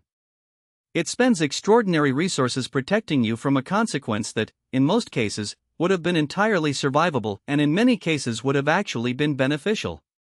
The leader who can't be wrong. There is no more expensive expression of the always right problem than leadership. The qualities that tend to accelerate people into positions of authority, confidence, decisiveness, the projection of certainty, are also the qualities that, unchecked, make the exercise of that authority increasingly disconnected from reality.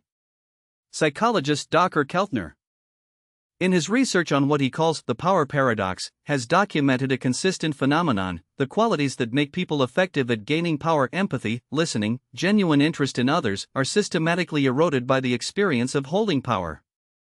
Power, exercised over time, reduces perspective taking, increases willingness to act on one's own impulses, and reduces sensitivity to others' assessments and feedback. Keltner describes this as the corruption not of character but of social cognition. The neural circuitry for understanding others' perspectives is literally less active in people who have held authority for extended periods. Combine this dynamic with the performer or defender ego patterns, and the result is a leadership profile that many people have experienced from the receiving end. A leader who was genuinely curious and collaborative early in their career, who listened and adapted and sought diverse input, and who, over time, became progressively more confident in their own judgment and progressively less interested in information that challenged it. Not because they became evil. Because the combination of power and ego, left unexamined, produces exactly this trajectory. The organizational consequences are well documented. When leaders can't be wrong, information that indicates problems gets filtered before it reaches them. Teams learn to present issues in ways that minimize apparent conflict with the leader's existing views. Decisions get made on the basis of increasingly incomplete information. The leader is the last to know about problems that everyone else has long since identified. This is not theoretical. In her research on organizational decision-making, Amy Edmondson at Harvard Business School found that psychological safety, the team-level belief that it is safe to speak up, admit errors, and challenge the status quo, is one of the most powerful predictors of team performance. Teams with high psychological safety outperform teams with low psychological safety across virtually every relevant measure. And psychological safety is, in large part, a function of how the most powerful person in the room responds when they are wrong. A leader who can acknowledge error creates permission for everyone around them to do the same. A leader who cannot creates a culture of concealment. The always right problem at the leadership level is not just a personal limitation.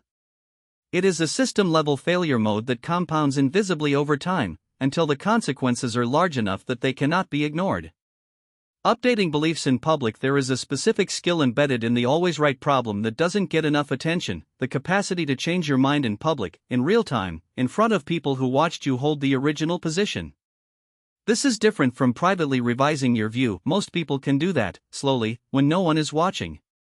Updating publicly, in the moment, requires something the ego finds genuinely threatening: the visibility of the transition from wrong to right. The ego has a strong intuition that changing your mind publicly makes you look weak or unreliable, that people will conclude you are easily persuaded, or that your initial positions can't be trusted, or that you don't have genuine convictions. This intuition is almost entirely incorrect, but it is so ingrained that overriding it requires deliberate practice. Research on how public belief change is actually perceived shows consistently that people who update their positions in response to good evidence are viewed as more trustworthy and more intellectually competent, not less. The statement "you've convinced me, I was wrong about that" is, in most social contexts, one of the most credibility-generating things a person can say, because it signals that their positions are based on genuine assessment rather than on positional commitment. It means that when they maintain a position under pressure, they're maintaining it because the evidence supports it, not simply because changing would be uncomfortable. This is the reframe the ego most needs: being changed by a good argument is not weakness. It is the demonstration of intellectual integrity. It is the proof that your positions are genuine rather than performative. It is, in the truest sense, strength. The practice of changing your mind in public begins small. In a meeting, when someone makes a point that genuinely updates your view, say so rather than absorbing the update silently and moving on. In a conversation, when a question reveals a gap in your reasoning, acknowledge it rather than smoothing over it with confident-sounding improvisation. These small practices build a new habitual relationship to the experience of being wrong, one in which it is a workable, even useful, event rather than an emergency to be managed.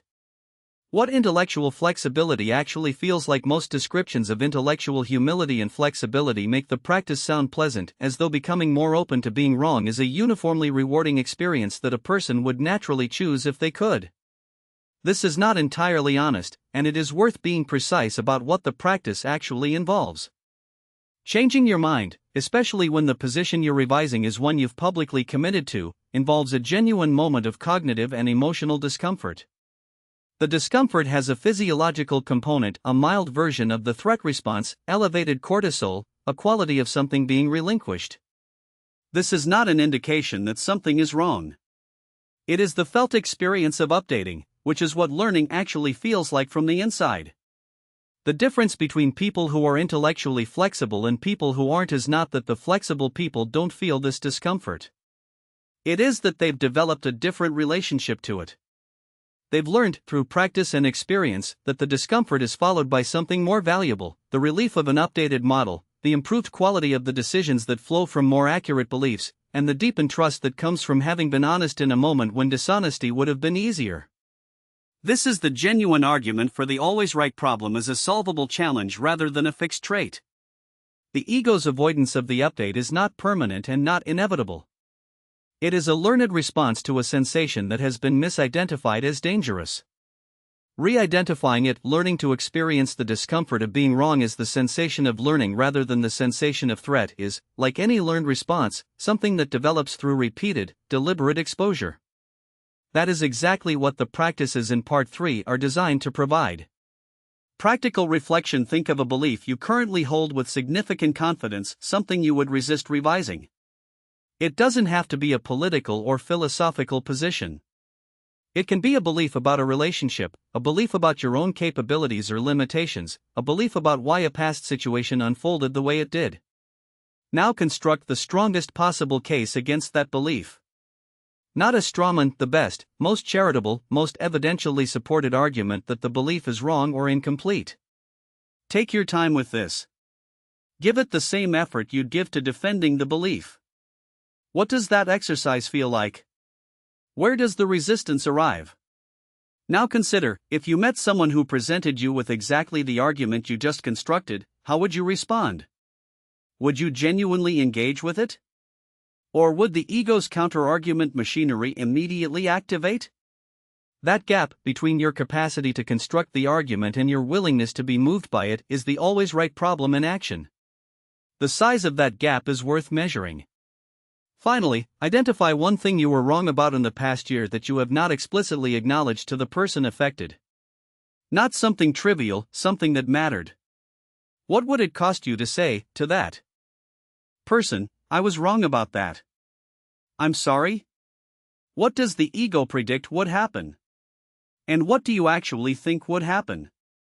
Chapter 5, The Validation Trap. In the early 2000s, a research team led by Jennifer Crocker at the University of Michigan began tracking a group of college students across their first year at university. What they were measuring was something they called contingent self-esteem, self-worth that rises and falls based on external outcomes like grades, approval from others, winning competitions, and perceived attractiveness. They contrasted this with non-contingent self-esteem, a more stable sense of self-worth that doesn't require constant external confirmation. The findings, which Crocker and her colleagues published over the following years, were striking. Students with high contingent self-esteem were not, as you might expect, the ones who thrived. They were the ones who struggled. When they succeeded, they experienced strong boosts of positive emotion, but the boosts were short-lived and rapidly required replenishment. When they failed, they experienced disproportionately severe negative emotional responses, crashes that impaired their ability to recover and try again.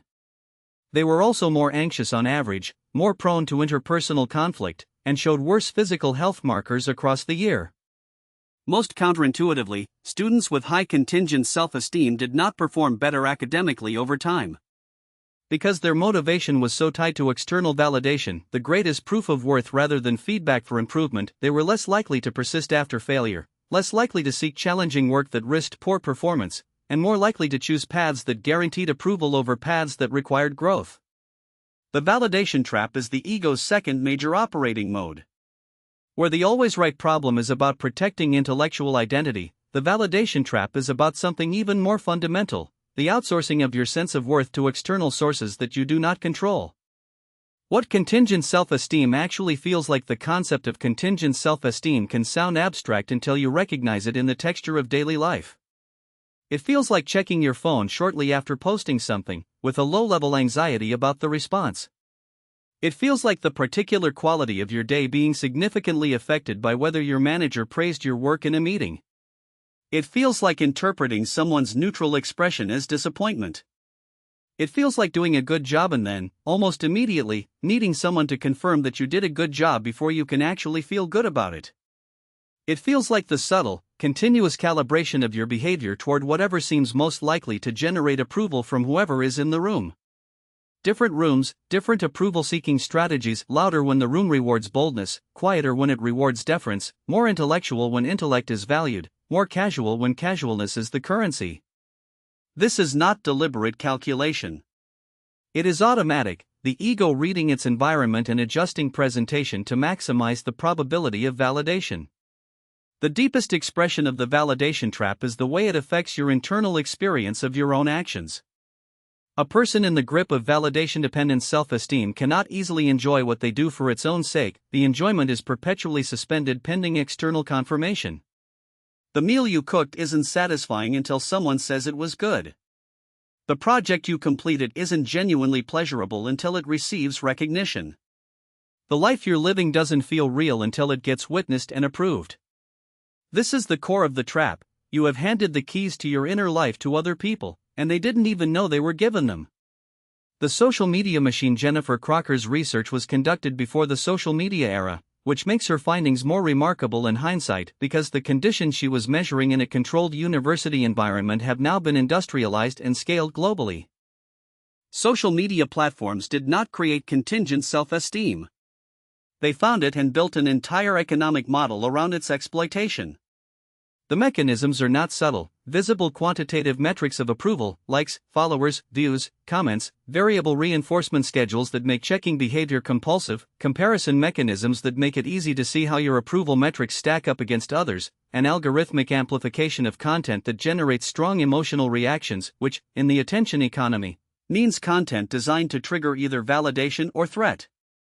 The result is a system that is extraordinarily effective at escalating validation-dependent behavior in people who are already susceptible to it, which, given human evolutionary psychology, is most people to some degree. The anxiety of posting without response, the disproportionate pleasure of unexpected validation, the sting of being ignored or criticized publicly, these are all expressions of the ego's approval monitoring system running at intensities and frequencies it was never designed to sustain. Psychologist Tim Kaiser has spent decades studying the relationship between what he calls extrinsic goals organized around wealth, fame, image, and the approval of others and well-being. The findings are consistent across cultures, age groups, and methodologies. People whose primary life goals are extrinsic report lower well-being, higher anxiety and depression, more relationship dissatisfaction, and less sense of meaning than people whose primary goals are intrinsic, organized around personal growth, relationships, community, and genuine interest. The more you center your life around being seen and approved of, the less satisfying life becomes. This is not a moral argument. It is an empirical one. Validation seeking as a life strategy does not deliver what it promises. How validation seeking makes you controllable. There is a dimension of the validation trap that goes beyond personal well-being, and it is this: when your self-worth is contingent on external approval, anyone who controls that approval controls you. This is a relationship dynamic so common it has become invisible, but it is worth making explicit. If your sense of worth rises and falls based on your partner's approval, your partner has enormous power over you that they may not even know they possess. When they withdraw affection, in a moment of their own stress or distraction, for reasons entirely unrelated to you, you experience it as a signal about your worth. Your anxiety rises. You change your behavior to try to restore the approval. You become less authentic, less direct, less yourself, because authenticity carries the risk of disapproval and disapproval carries the risk of collapse. The same dynamic operates in workplaces, in friendships, in family systems. The manager whose approval you depend on has leverage over you that they may or may not use deliberately. The friend whose admiration you've come to require will inevitably disappoint you, not through malice, but through the ordinary fluctuations of their own attention and energy. When that disappointment arrives, the validation-dependent person experiences it as a statement about their value rather than as ordinary human impermanence. What makes this particularly difficult to see from inside is that the ego can spin validation seeking as many virtuous things. It's caring about quality. I just want to make sure my work is good. It's appropriate responsiveness to feedback. I'm just open to criticism. It's relational sensitivity. I care about how others feel. These frames all contain real truth, caring about quality, being open to feedback, and relational sensitivity are genuinely good things. The difference between these virtues and validation seeking is not in the behavior itself but in the dependency. Are you checking because you want to improve, or because you need to be confirmed? The dependency is the tell. The anxiety of performance-based identity there is. A specific quality of anxiety that comes with performance-based identity, the version of the validation trap in which your worth is tied not just to approval in general but to achievement and success specifically. Psychologists distinguish between two orientations toward competence: a mastery orientation, in which the goal is learning and improvement, and a performance orientation, in which the goal is demonstrating competence and avoiding the demonstration of incompetence. People with strong performance orientations, which is, again, correlated with but not the same as high contingent self-esteem, experience distinctive patterns of anxiety. They are more likely to avoid challenges where failure is possible. They experience failure as a statement about who they are rather than as information about what they need to learn. They are more likely to attribute success to external factors, "I got lucky," and failure to internal ones, "I'm not capable of this," which is the opposite of the pattern that builds genuine confidence over time. The anxiety is not just anticipatory, not just the fear of failure before it happens. It is also retrospective. The performance-oriented person, after succeeding, does not experience uncomplicated satisfaction.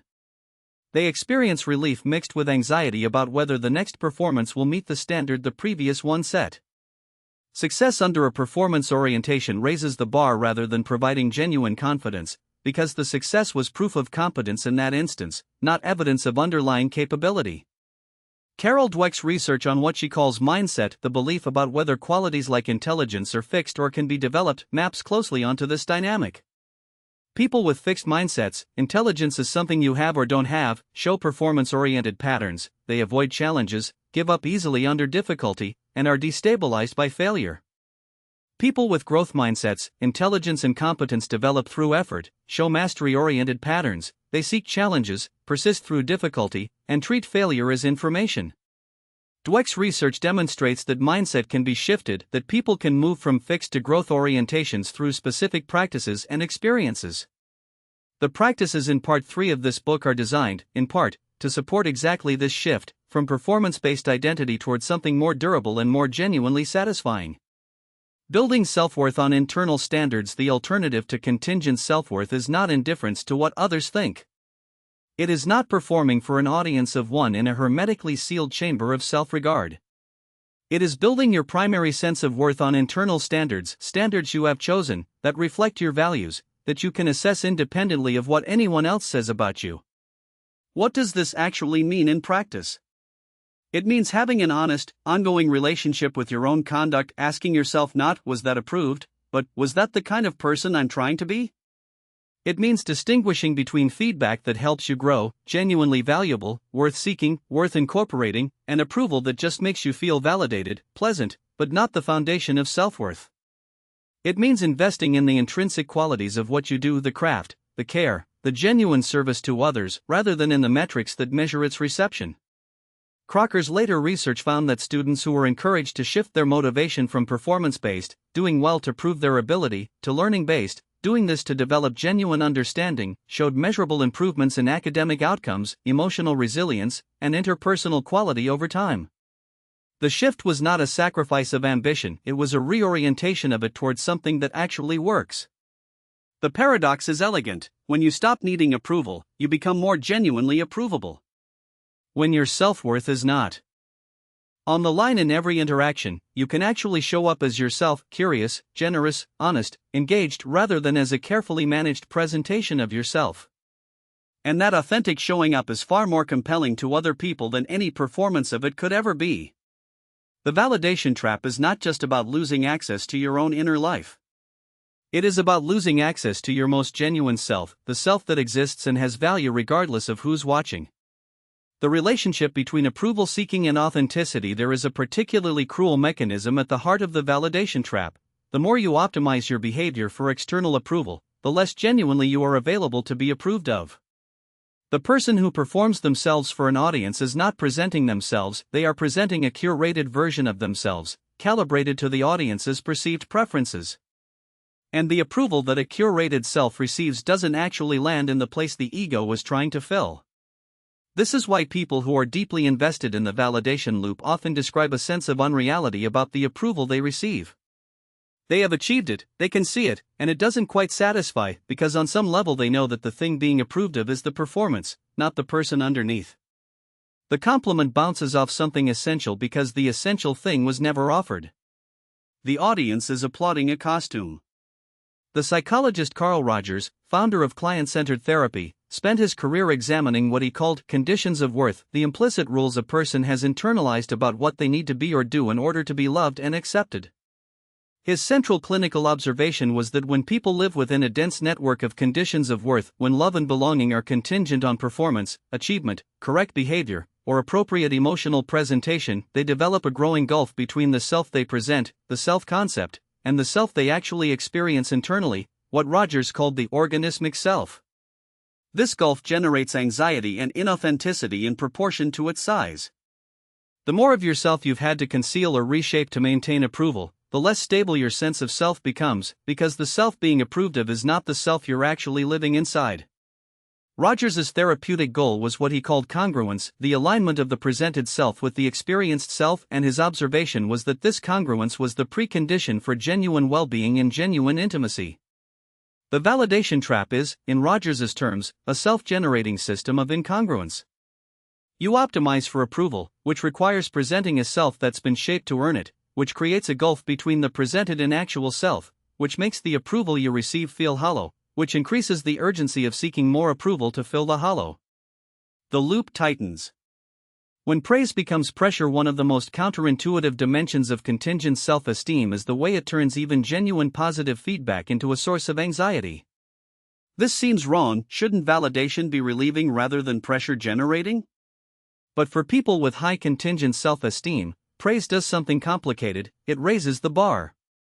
Research by Claudia Müller and Carol Dweck illustrated this clearly in a now classic study with children. Children were given a moderately challenging puzzle to solve, then either praised for their intelligence, "You must be smart at this," or for their effort, "You must have worked hard."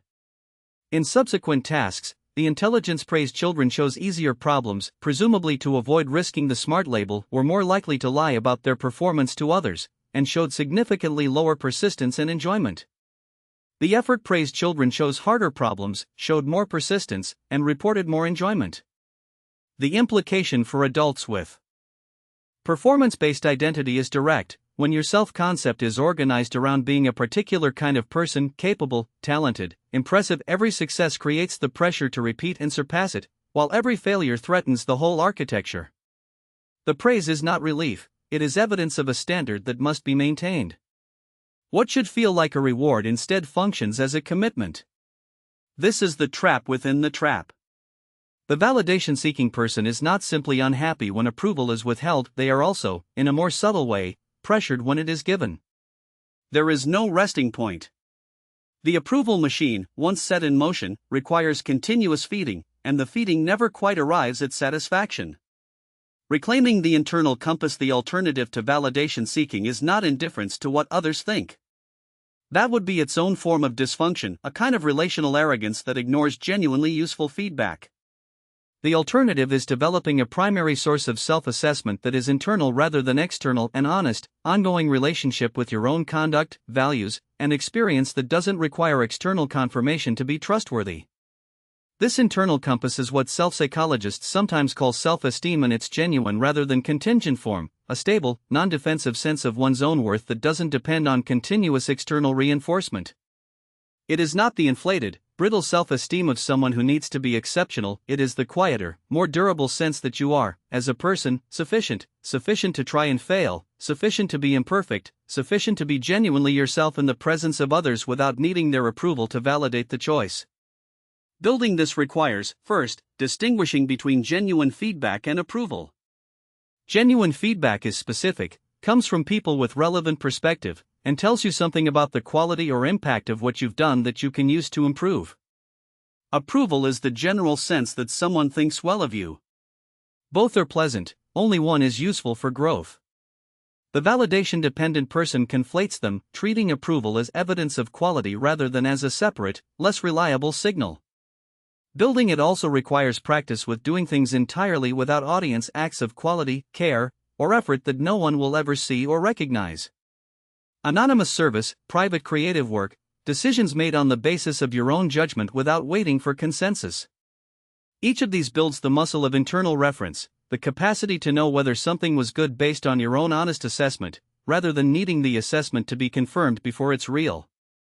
This work is not quick. The validation dependency is usually deeply established, rooted in early experiences of conditional approval that taught the ego this was the only available currency for safety.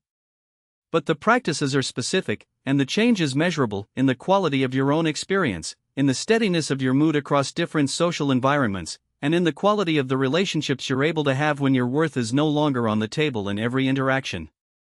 Practical reflection: spend a few minutes with these questions, and try to resist the ego's tendency to give the socially approved answer rather than the honest one. In what areas of your life is your mood most directly affected by the reactions of others? Not affected at all, most directly affected. Where does the external approval loop run hottest? Now consider, whose approval are you most dependent on? Not in a general sense, specifically.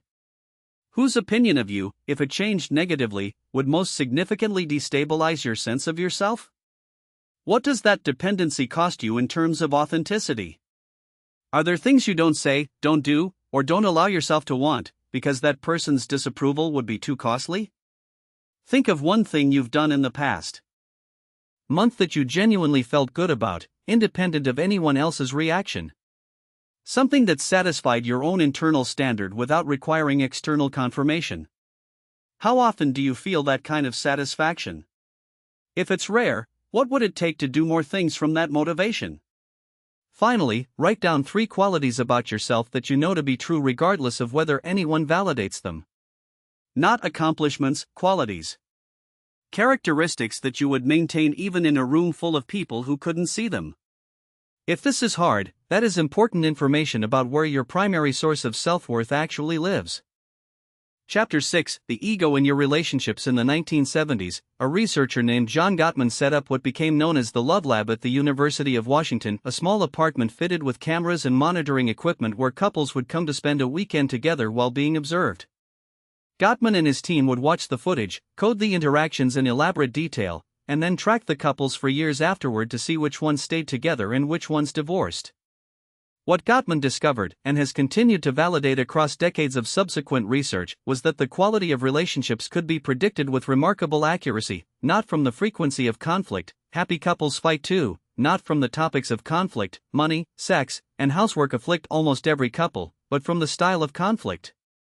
Specifically, from whether certain patterns of interaction appeared in the couples fighting: contempt, criticism, defensiveness, and stonewalling, which Gottman called the 4 horsemen. What is immediately striking, when you look at these patterns through the lens of this book, is that 3 of the 4 are direct expressions of ego dominance. Defensiveness is the ego's threat response in action. Criticism, Gottman distinguishes it from complaint by its focus on character rather than behavior. You never think about me rather than you forgot to call, is the ego attacking the partner's self-concept rather than addressing a specific behavior. Contempt, which Gottman identifies as the single most predictive of relationship failure, is the ego positioning itself as superior to its partner, regarding their thoughts and feelings from a place of elevated disdain. The relationship is the ego's most unforgiving arena, because it is the place where the gap between your performed self and your actual self is most visible, and the person in the closest proximity to you is the one most likely to see it clearly. This is, of course, both the greatest opportunity and the greatest threat that intimate relationship presents to the ego. When 2 egos meet, the default mode of ego interaction in a relationship is competition.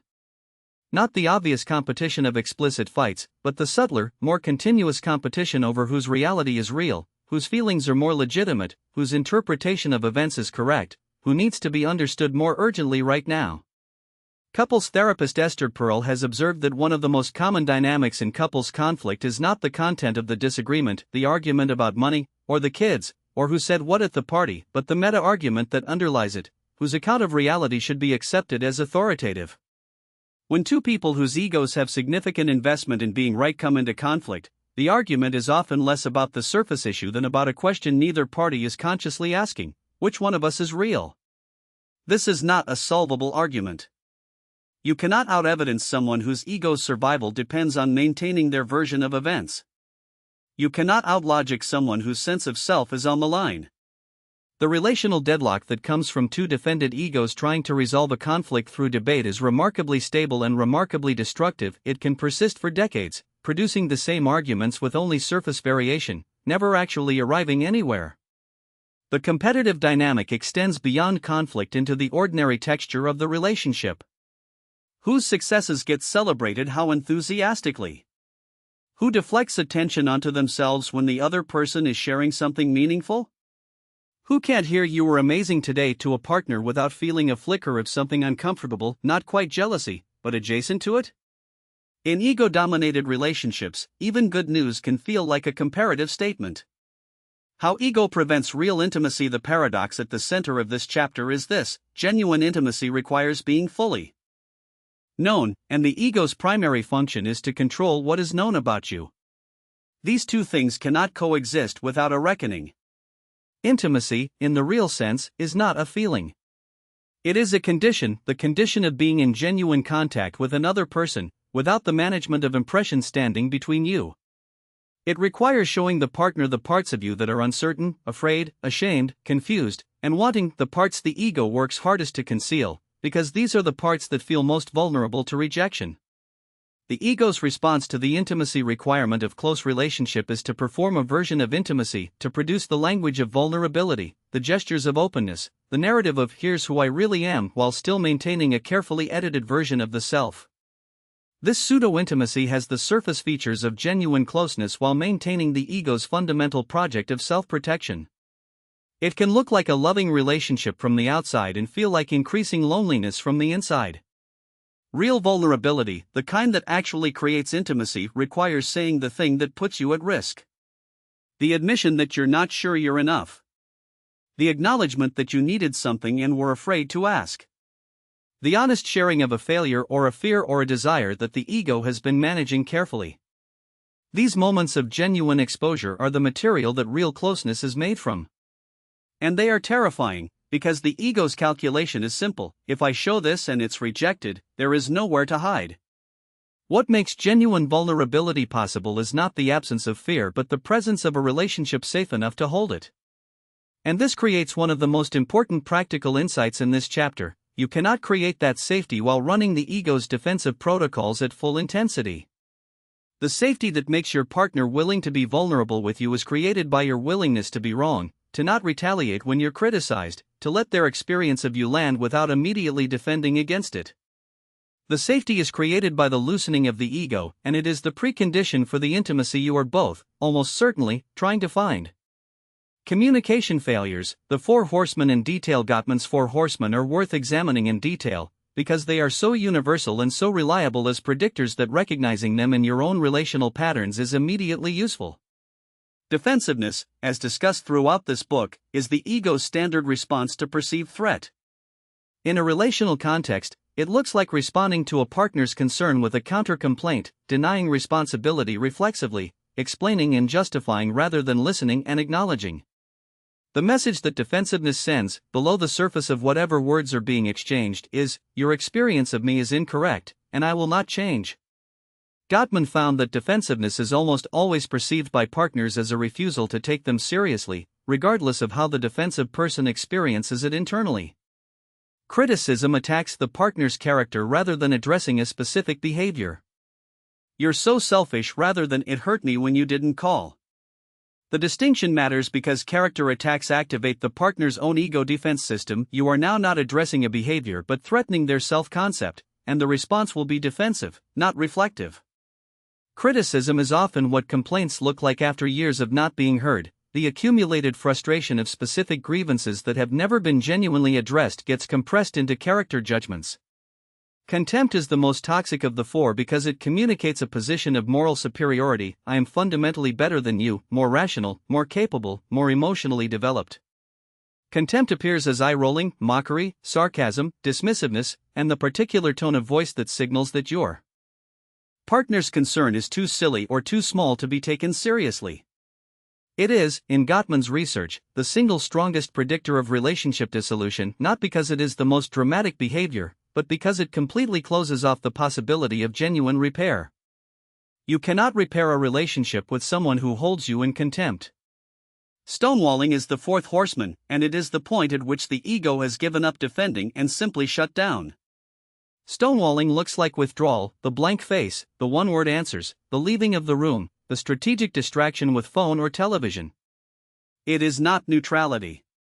It is a physiological response to emotional flooding, the point at which the body's arousal level is so high that the person genuinely cannot process information.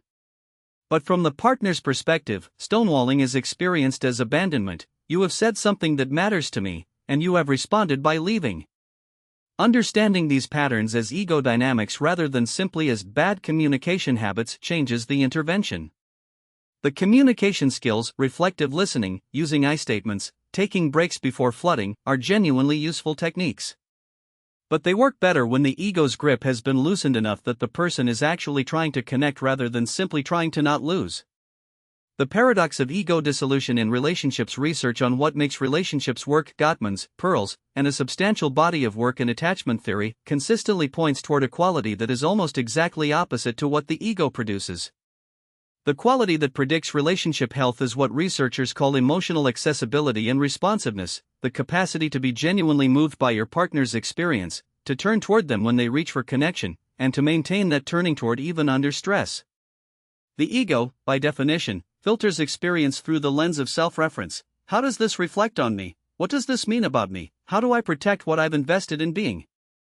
Emotional accessibility requires the opposite orientation. How is this person feeling? What do they need from me right now? What would it mean to be truly present with them instead of with my own reaction to them?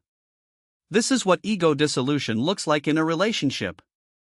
Not the disappearance of self. You bring yourself, with your history and your needs and your preferences, fully into the relationship. But the removal of the fortress around yourself. The willingness to be wrong without it being catastrophic. The capacity to hear criticism without immediately deploying countermeasures. The ability to sit with a partner's pain without reflexively trying to eliminate, minimize, or reframe it. The paradox that Gottman, Pearl, and the attachment researchers all observe is this: the less you need to protect yourself in a relationship, the safer you actually are. The less defensive you are, the less your partner needs to escalate to be heard. The more you can admit fault, the less your partner needs to press the accusation. The more genuinely present you can be to your partner's experience, the more they can relax the pressure they were putting on the relationship to see them, hear them, and know them. The ego's armoring is not protection. It is, in the relational context, the primary source of the danger it's protecting against. What becomes possible? Couples and individuals who have done significant work on ego reduction, through therapy, through sustained practice, through the kind of practices described in Part 3, consistently describe a quality of relationship that is genuinely different in texture from what ego-dominated relating produces. The arguments don't disappear. The differences don't dissolve. The two people remain two people with distinct histories, different needs, and genuine incompatibilities in some areas.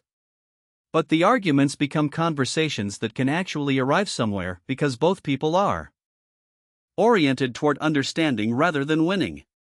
The differences become sources of curiosity rather than sources of threat. The incompatibilities become problems to solve together rather than evidence of the other person's deficiency. There is a quality of ease that people describe, not the ease of having no conflict, but the ease of not being at war with yourself during conflict. The absence of that continuous low-level vigilance, the monitoring of how you're being perceived, the management of your presentation, the calculation of your relational position, frees up an enormous amount of attention and energy. You are present in the relationship instead of managing it. And there is, underneath this, the thing that probably motivated the relationship in the first place, the experience of being genuinely known by another person and remaining loved. Not the performance of yourself, but yourself, the uncertain, imperfect, wanting, capable, limited, specific person that you actually are. That experience is available on the other side of the ego's fortress. But you have to choose to come out. The rupture and repair cycle. One of the most practically important discoveries of relationship research in the past 3 decades is this: the quality of a relationship is not primarily determined by the frequency of ruptures, of conflicts, hurts, misattunements, and disappointments. It is primarily determined by the quality of repair. All close relationships include ruptures. The question that predicts their health is whether repair happens, and what repair looks like. Repair, genuinely done, requires exactly what the ego most resists, someone, ideally both people, but at minimum one, stepping out of the defensive position and toward the other person. Someone saying, not strategically but honestly, I was wrong, or I hurt you, or I can see why you feel that way, or I'm sorry. The ego's problem with repair is not that it lacks the words. It is that the words require a position of acknowledged fallibility that the ego has been trying to avoid since the conflict began. Gottman's research on repair attempts, the gestures, statements, and behaviors that couples use to de-escalate conflict, found that in healthy relationships, repair attempts succeed even when they are clumsy. The other person receives the attempt and the repair begins. In distressed relationships, repair attempts consistently fail, not because they are badly executed, but because the level of negative sentiment in the relationship has become so high that even genuine gestures are interpreted as manipulative or insufficient. This means that repair becomes harder to accomplish exactly when it is most needed. The relationships that have the most accumulated damage are the ones in which the ego's defenses have been most consistently applied over the longest time. Every unrepaired rupture leaves a residue, a small increase in the negative sentiment override that Gottman describes, in which ambiguous or even positive gestures are interpreted through the lens of accumulated hurt rather than the content of the moment. The practical implication is urgent: don't let ruptures accumulate. Repair early and repair completely, which means not just de-escalating, ending the argument, but actually addressing what happened and acknowledging the hurt. The ego will argue that the rupture wasn't your fault, or that the repair can wait until the other person acknowledges their part, or that the argument has been put aside and therefore repair is unnecessary. All of these are the ego protecting its position while the relationships reserve strain. Ego and friendship. The dynamics described in this chapter are often discussed in the context of romantic relationships, but they operate just as consequentially in friendship and in family systems. In fact, the ego's patterns in friendship can be harder to see precisely because friendships typically lack the explicit commitment and formal structure of romantic relationships. They are more loosely bounded, which means they can be allowed to slowly die without a clear decision ever being made. Ego-dominated friendship has a characteristic texture that is worth recognizing. There is the friendship that exists primarily as an audience, the friend whose role is to validate your experience, affirm your decisions, and agree with your assessment of situations and people. This friendship feels supportive but produces a particular kind of loneliness. You are receiving confirmation but not genuine engagement. The friend who tells you only what you want to hear is not showing you the respect of their honest perception, and part of you knows this, even if the ego finds the arrangement comfortable. There is also the friendship organized around shared resentment or shared identity, in which the ego finds support by positioning itself alongside others against a common external target. This friendship produces a feeling of belonging and validation but tends to narrow over time. The circle of what can be discussed safely gets smaller, the shared resentments calcify, and genuine growth on either person's part can feel threatening to the friendship's implicit contract. The ego in friendship also shows up in the comparison dynamic, the friend you're competitive with, whose successes trigger something uncomfortable, whose recognition feels like it comes at the cost of yours. The ego knows this comparison is happening, it just usually generates a convincing justification for why the feeling is reasonable. Genuine friendship, the kind that actually sustains people across decades in difficulty, is characterized by the same qualities that characterize genuine intimacy in romantic relationships: the capacity to receive honest feedback from each other, the ability to be wrong in each other's presence without losing standing, the willingness to be genuinely seen rather than carefully presented. It requires, in both directions, enough ego loosening that honesty is possible without the relationship becoming a site of constant managed impression. Children in the inherited ego. No discussion of ego and relationships is complete without acknowledging one of its most consequential expressions: the way ego-dominated parenting shapes the ego of the next generation. This is not an invitation to blame your parents or feel guilty about your parenting, it is an observation about a transmission mechanism that is worth understanding because understanding it makes it possible to interrupt. As discussed in Chapter 1, the ego forms primarily through experiences of approval and shame in early childhood. The child's ego takes shape largely in response to the ego patterns of the caregivers around them. A parent whose ego is strongly tied to the child's achievement will communicate, often without words, through tone, through the quality of attention they give versus withhold, that the child's worth is contingent on performance.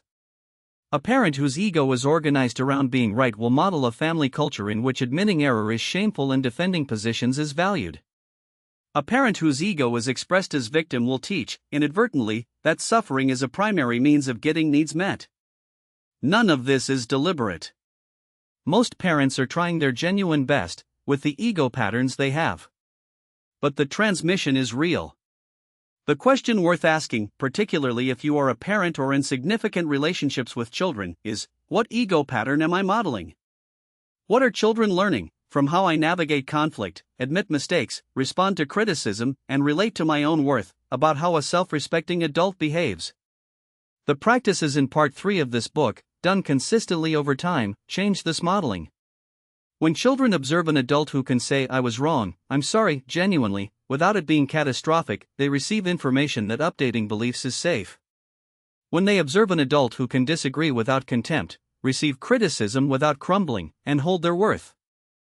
Independently of external approval, they are given a template for relating to their own egos that may protect them from some of the most costly patterns described in this book. The most powerful gift you can give the children in your life is not the performance of perfection. It is the modeling of genuine, graceful fallibility.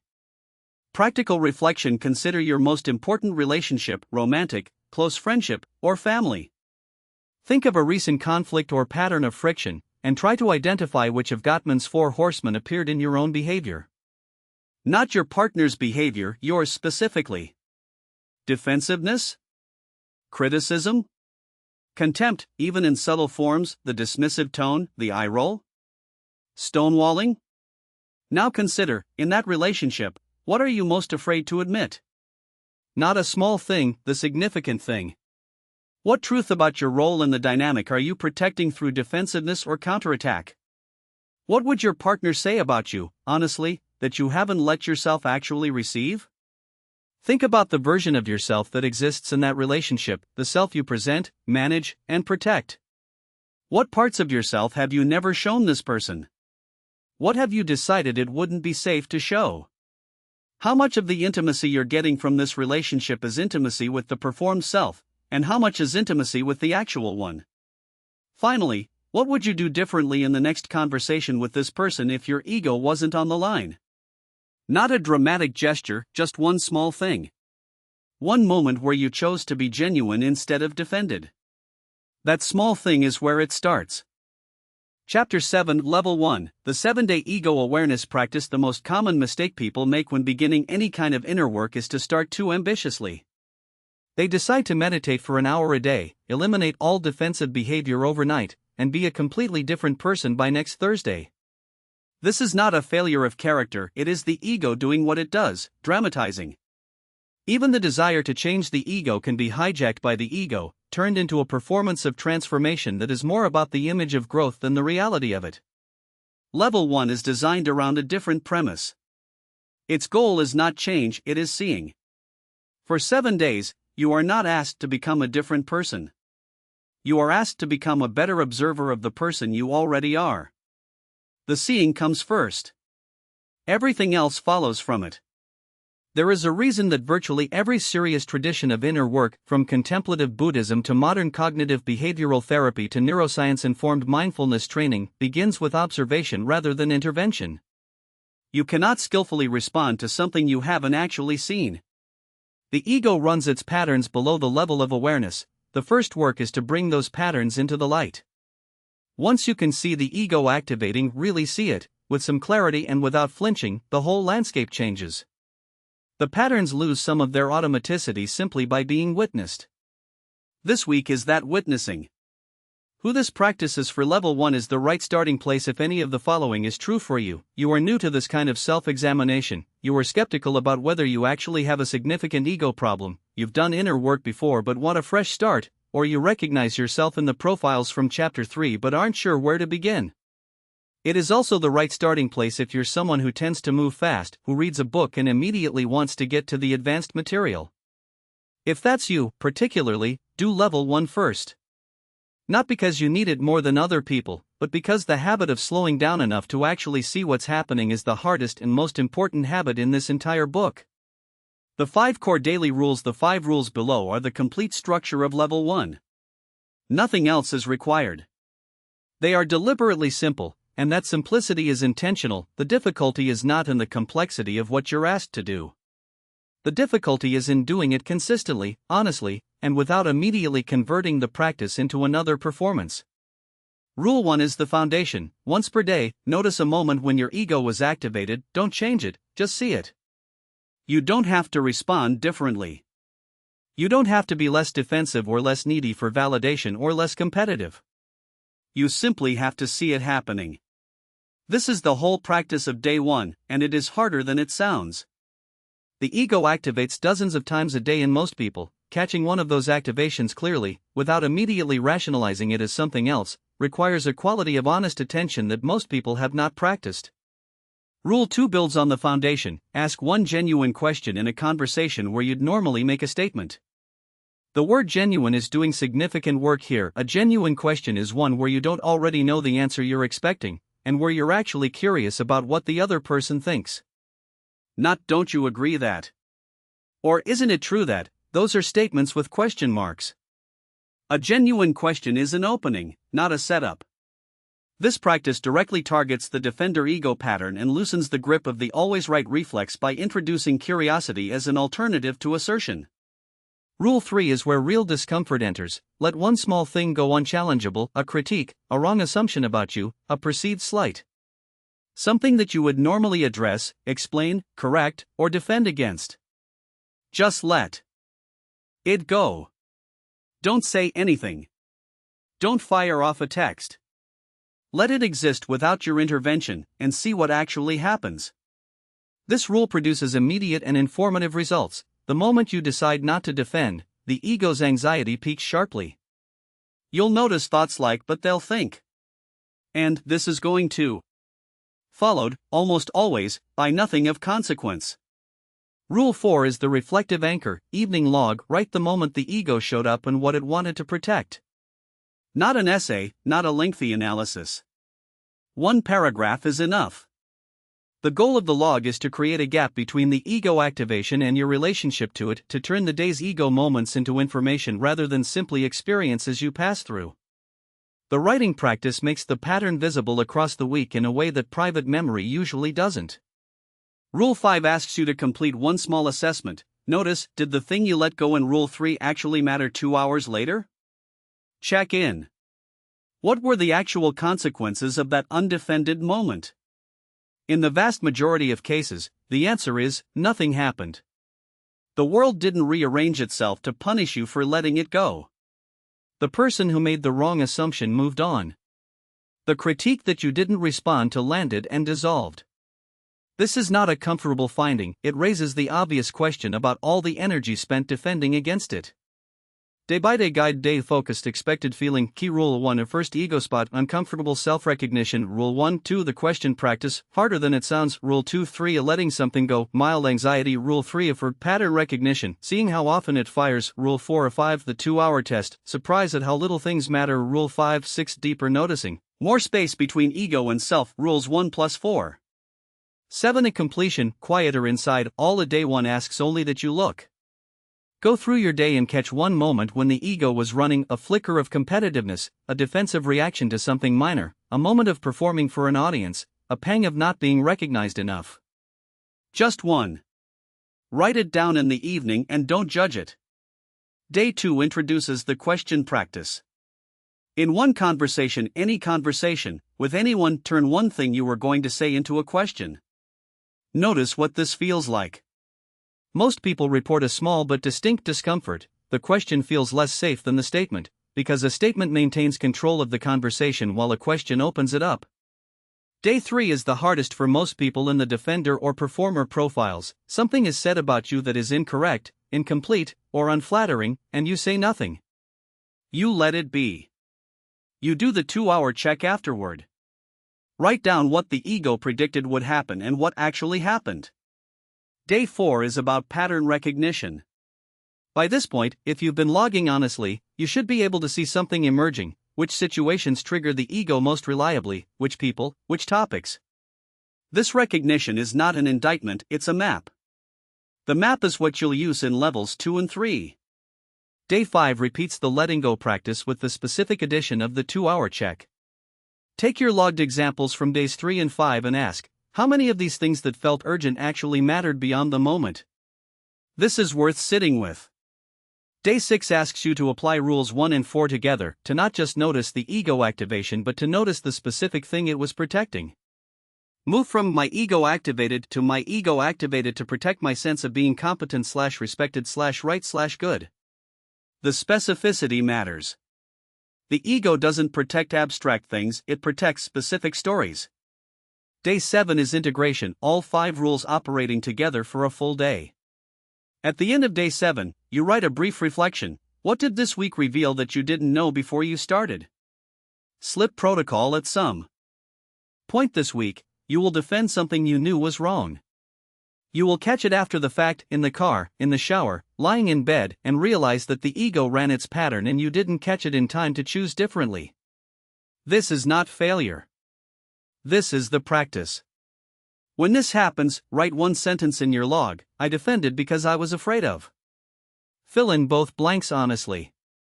Not I defended my reputation because I was afraid of looking bad, that's too general to be useful. Something more specific: I defended my decision to change the deadline because I was afraid that admitting the mistake would make my team lose confidence in me. That level of specificity is useful. That sentence is the actual work of level 1. Do not relitigate the moment. Do not construct an elaborate analysis of whether you were really wrong or whether the other person was being unfair. Write the sentence, acknowledge what happened, and move on to the next day. Daily tracking table: print this table or copy it into a journal. Fill it in each evening. It takes less than 5 minutes and creates the pattern recognition that makes level 2 possible. Date: ego moment spotted. What it wanted to protect, did you let it go? Notes: day 1, day 2, day 3, day 4, day 5, day 6, day 7. The notes column is for anything that surprised you, an unexpected emotional response, a reaction from the other person that wasn't what the ego predicted, a moment of genuine ease that you didn't expect. Common questions about level 1: people often ask whether the logging has to be done in writing, or whether thinking about it counts. It has to be writing. The act of writing forces a specificity and clarity that mental review doesn't. It is too easy to be vague in your own mind, too easy to let the ego smooth the uncomfortable moments into something more palatable. The written sentence has to commit to a claim in a way that thought doesn't. Even 1 paragraph per day, written with genuine honesty, is more valuable than hours of mental rumination that leaves no record and allows the ego to revise as it goes. People also ask whether they should tell others they're doing this practice. The answer is, generally no. Announcing that you're working on your ego creates a subtle performance dynamic. You are now someone who is visibly working on their ego, which is itself a kind of ego move. The practice should be quiet, internal, and for your own benefit rather than for an audience. If it changes how you show up over the 7 days, people may notice. Let them notice without being told what they're witnessing. Finally, people ask what happens if they don't complete all 5 rules in a given day. The answer is, do what you can, log honestly about what you didn't do, and continue. Missing rule 3 on day 3 is information. What was the day's version of letting something go that you couldn't manage? Write that down. The inability to do the practice is sometimes more revealing than the practice itself. The ego that resists logging is the same ego the practice is designed to illuminate. What level 1 is actually building beyond the 7 days, beyond the 5 rules and the tracking table, level 1 is building something that will underpin every subsequent practice in this book: a quality of attention. Specifically, the ability to observe your own mental and emotional processes with enough clarity and enough detachment that they become information rather than simply experience you pass through. This quality of attention is what contemplative traditions have called witnessing, the capacity to be simultaneously in an experience and slightly outside it. To feel the defensiveness rising and also to see that it is rising. To be in the argument and also to observe that you are in an argument. This is not dissociation, it is not a detached, emotionless distance from your own experience. It is a dual awareness, fully feeling what's happening while also noticing it with a gentle, curious, non-judgmental attention. This quality cannot be forced or willed into existence. It develops through practice, specifically through the practice of repeatedly catching yourself in the middle of an ego activation and registering what's happening without immediately reacting to it. Level 1 provides the structure for this practice over a contained, manageable 7-day period. By the end of those 7 days, the beginning of this witnessing capacity will be present, perhaps tentatively, perhaps inconsistently, but present. Level 2 will build on it. Level 3 will depend on it. The other thing Level 1 is building is a specific, personal map of your own ego patterns. By the end of the week, if you've been logging honestly, you will know which situations trigger the ego most reliably, which people, which topics, which profile patterns dominate your responses. This map is not just interesting, it is essential for the work that follows. Without knowing where the ego runs hottest for you specifically, the subsequent practices are generic. With the map, they become targeted. Profile-specific notes for Level 1. The 5 rules of Level 1 work for all 4 ego profiles, but they will feel different depending on which profile is primary. For the performer, Rule 3, letting something go unchallengeable, will be the hardest rule, because what will feel most threatening is the possibility that the unchallenged criticism or assumption will stick and affect how others see you. The 2-hour check is especially important. How often does the thing you didn't defend actually echo forward? In most cases, the answer is, far less often than the ego predicted.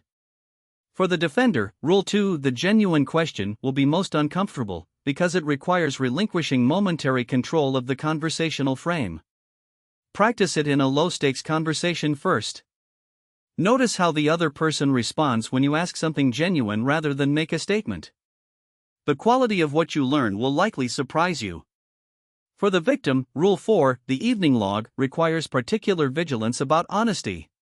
The victim profile will tend to write logs that attribute ego activations to external provocation rather than internal response. The specific question to ask while logging: what was my contribution to this moment? Not the other person's contribution, yours. For the invisible one, the highest value practice this week is Rule 1, catching ego activations, because the invisible one's ego operates largely through absence rather than presence. The activations to look for are not defensiveness or competitiveness but the moments of self-erasure, when you were about to say something and didn't, when you deflected a compliment, when you made yourself smaller in a room than the situation required. These are the invisible one's ego in operation. What Level 1 reveals about your environment. One of the collateral observations that Level 1 often produces is this: you will notice that certain environments or relationships activate the ego far more reliably than others. The workplace produces specific ego patterns that don't appear at home. Particular relationships bring out particular profiles with unusual intensity. Certain social contexts, a competitive peer group, a family gathering where old dynamics are alive, a meeting with a specific authority figure, reliably trigger the most primitive and automatic versions of your ego patterns. This environmental mapping is not accidental data, it is some of the most practically useful information the practice generates. Because once you know which environments activate the ego most strongly, you can prepare for them deliberately rather than being caught off guard. You can set a specific intention before entering that environment. Today, in this meeting, I'm going to apply Rule 3 and let one thing go unchallengeable. You can build. In a brief pause before responding in the contexts that most reliably bypass your capacity for choice. Environmental awareness also raises a useful question for later work. What is it about this environment that activates this pattern? What does this context represent to the ego? What is at stake, from the ego's perspective, in this particular room? The answer to that question often connects directly back to the early experiences described in Chapter 1, the formative contexts in which the ego's current patterns were originally established as the best available response to a real threat. The role of compassion in Level 1. The practice of observing your ego's patterns, particularly the less flattering ones, has a natural risk. It can become a project of self-criticism rather than self-understanding. You catch the ego running and you feel bad about it, which can spiral into a narrative about your fundamental character that is itself an ego move, just in the deflating direction rather than the inflating one. The practice requires a quality of attention that is both honest and compassionate. Honest enough to see what's actually happening without the ego's editorial smoothing. compassionate enough to see it without turning it into a referendum on your worth. The patterns you're observing are not evidence of bad character, they are evidence of a self-protection system doing what it was designed to do. The defender arguing doesn't mean you're a bad person, it means the defender pattern is running. The performer performing doesn't mean you're shallow, it means the performer's threat detection system has been activated. Seeing clearly, from a place of genuine curiosity and genuine compassion for the self you're observing, is the quality of attention that makes level 1 useful rather than simply uncomfortable. The judgment is not the practice. The seeing is. This quality of attention is itself something that develops. At the beginning of level 1, you may find it difficult to observe the ego's patterns without immediately evaluating them, without the "I'm so defensive" or the "I can't believe I did that again" narrative that turns observation into self-criticism. That's normal. The practice is to notice the self-criticism as itself another ego pattern, the ego responding to the observation with its own defensive or self-punishing move, and to return, gently and repeatedly, to simple observation. By day 7, most people find this quality of curious, non-judgmental observation slightly more accessible than it was on day 1. That slight increase in accessibility is real and meaningful. It is the beginning of the capacity that all subsequent practice builds on. What to expect? The first 2 days of level 1 are typically characterized by a particular discomfort, the recognition of how often the ego is running, which is more frequent than most people anticipate. You may notice the ego activating not once or twice but dozens of times across a day, in small moments that you'd previously not registered, moments of mild competitiveness or need for approval or reflexive defensiveness that had previously passed completely below conscious awareness. This recognition can feel alarming. It can feel like you're discovering that you're more ego-driven than you thought, which feels bad. But this is not bad news, it is the practice working. The ego ran these patterns before you started noticing them too. The only thing that has changed is your awareness of it. The recognition is not a discovery of a new problem. It is the beginning of actually seeing the problem that was always there. By days 4 through 6, most people begin to experience something subtler and more encouraging, a slight expansion of the gap between ego activation and response.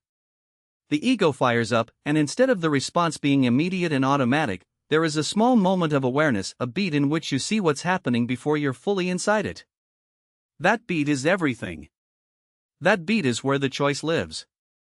By day 7, people typically describe a quality of interior quietness, not silence, not the absence of ego activation, but a diminished urgency to the activations. They fire up and dissolve a little more quickly. They're a little less sticky. The inner narrator that edits everything through the lens of "how does this reflect on me?" is still there, but you're no longer entirely inside it. That is the exact right place to finish level 1 and begin level 2. Chapter 8, Level 2, the 21-day ego loosening. Level 1 was about seeing. You watched the ego run its patterns without necessarily intervening, and you built the most fundamental skill in this work, the ability to witness your own ego activation with some clarity and without being immediately consumed by it. Level 2 is about doing something different. Not dramatically different, the changes that actually stick are always smaller than people expect when they begin.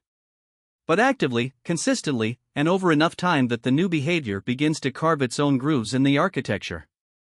21 days is the duration because it takes roughly that long for a new behavioral pattern to begin moving from effortful and deliberate to something more automatic. Research on habit formation from the work of Philippa Lally and colleagues at University College London suggests that the oft-repeated claim that habits form in 21 days is an oversimplification. Some habits take much longer, but 21 days is enough to create a clear before and after experience and enough time to encounter your edge repeatedly. You will not be a different person after 3 weeks. But you will be a person with specific, recent memories of having done these things, and those memories are the raw material of a genuinely different identity. There is something that happens when you say "I was wrong" to a person who matters to you, for the first time genuinely, without following it with a qualification. Something shifts in the architecture. The thing you were afraid would happen, the loss of standing, the exposure of inadequacy, doesn't happen. And the fact that it didn't happen is information the ego has to process. Over 21 days, with enough of these moments, the ego's threat calculation begins to update. The feared consequence is repeatedly not borne out. The defensive response, which was maintained by the anticipation of catastrophe, starts to feel less urgently necessary. Who this practice is for level 2 is the right starting place, or rather, the right continuation, for people who have completed level 1 honestly and want to move from observation into active practice. It is also appropriate for people who have done significant prior self-work, therapy, contemplative practice, genuine reflection, and feel ready to engage directly with the ego's behavioral patterns rather than starting with pure observation. If you are tempted to skip level 1 and start here, don't. The observation habits from level 1 are the foundation on which level 2 is built. Going directly to admit one thing you were wrong about this week without the week of noticing that preceded it tends to produce surface-level behavior change without the underlying shift in awareness that makes it meaningful. The 6 core daily rules. Rule 1 is the practice that changes the architecture fastest. Admit one thing you were wrong about this week out loud, to the person involved. Not in writing, not in your journal, not to a third party. To the person. I was wrong about X, not I could have handled that better or I think there might have been some misunderstanding. Those are approximations, not admissions. The full sentence, I was wrong. This is the practice that most reliably produces the experience of relief described in Chapter 4. Do it once per week as a minimum, more if opportunities arise. Rule 2 asks you to seek honest feedback from one person who will tell you the truth. Not someone who will reassure you. Not someone who is so close that they have their own investment in not unsettling you. Someone who respects you enough to tell you what they actually see. Ask a specific question, not what do you think of me? Too broad, invites platitudes, but something specific. How do I come across in meetings when I disagree with someone, or is there something I do that makes it hard for people to give me feedback? Then listen. Don't explain. Don't defend. Don't provide context. Just take it in and say thank you. Rule 3 addresses the dimension of validation seeking that shows up most visibly in professional and social contexts. Give credit to someone else in a situation where you could have kept it. The emphasis is on could have kept it. This isn't about crediting work that wasn't yours. It's about the moments where your contribution was real and significant, where claiming it would have been entirely reasonable, but where passing the spotlight serves the relationship and the team better than claiming it serves you. This practice is particularly important for performer-type egos. Rule 4 targets the always right problem directly. Practice I don't know, say it authentically at least once per day. Not as a rhetorical device, not as false modesty, but as a genuine acknowledgement of genuine uncertainty. This is harder than it sounds in most professional and social contexts, where projecting confidence is rewarded and admitting uncertainty is read as weakness. The practice is designed to build a direct, embodied experience of what it feels like to acknowledge the limits of your knowledge without the sky falling. Rule 5 is the pause practice. When the ego activates, ask, is this actually important, or am I just protecting an image? Not out loud, internally. Give it a beat before responding. The question is not designed to suppress the response. If the thing is actually important, respond. If someone is genuinely wrong about something that matters, say so. The question is designed to interrupt the automaticity of the ego's defensive response and introduce a moment of choice. In that moment of choice, much can be decided.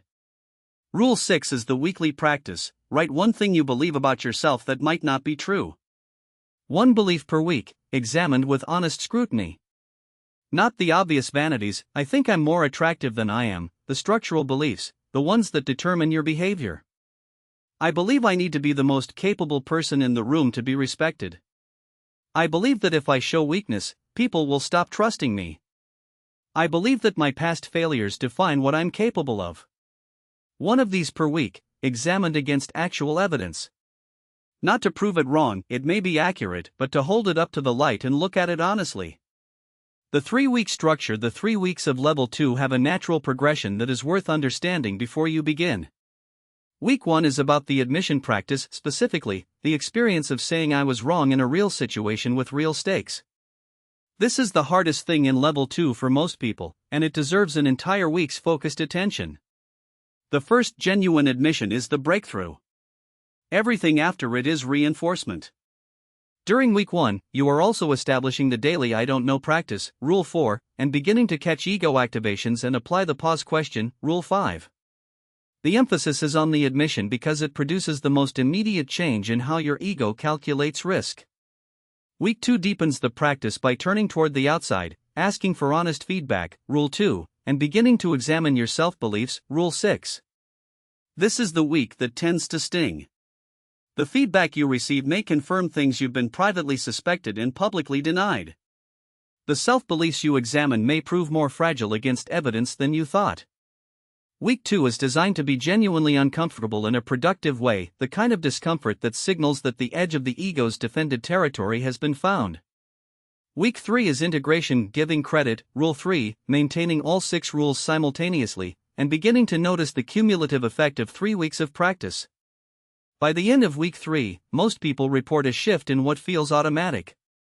The defensive response is still there, it hasn't been eliminated, but there is more of a gap before it, more of a moment in which a different response is available.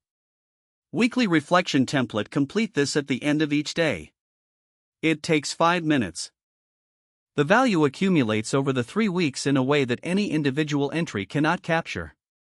Day ego moment, what I did, what I noticed about myself. Growth edge 1, 2, 3, 4, 5, 6, 7. The growth edge column is the most important. What, specifically, is the thing you're not yet able to do that the week has shown you?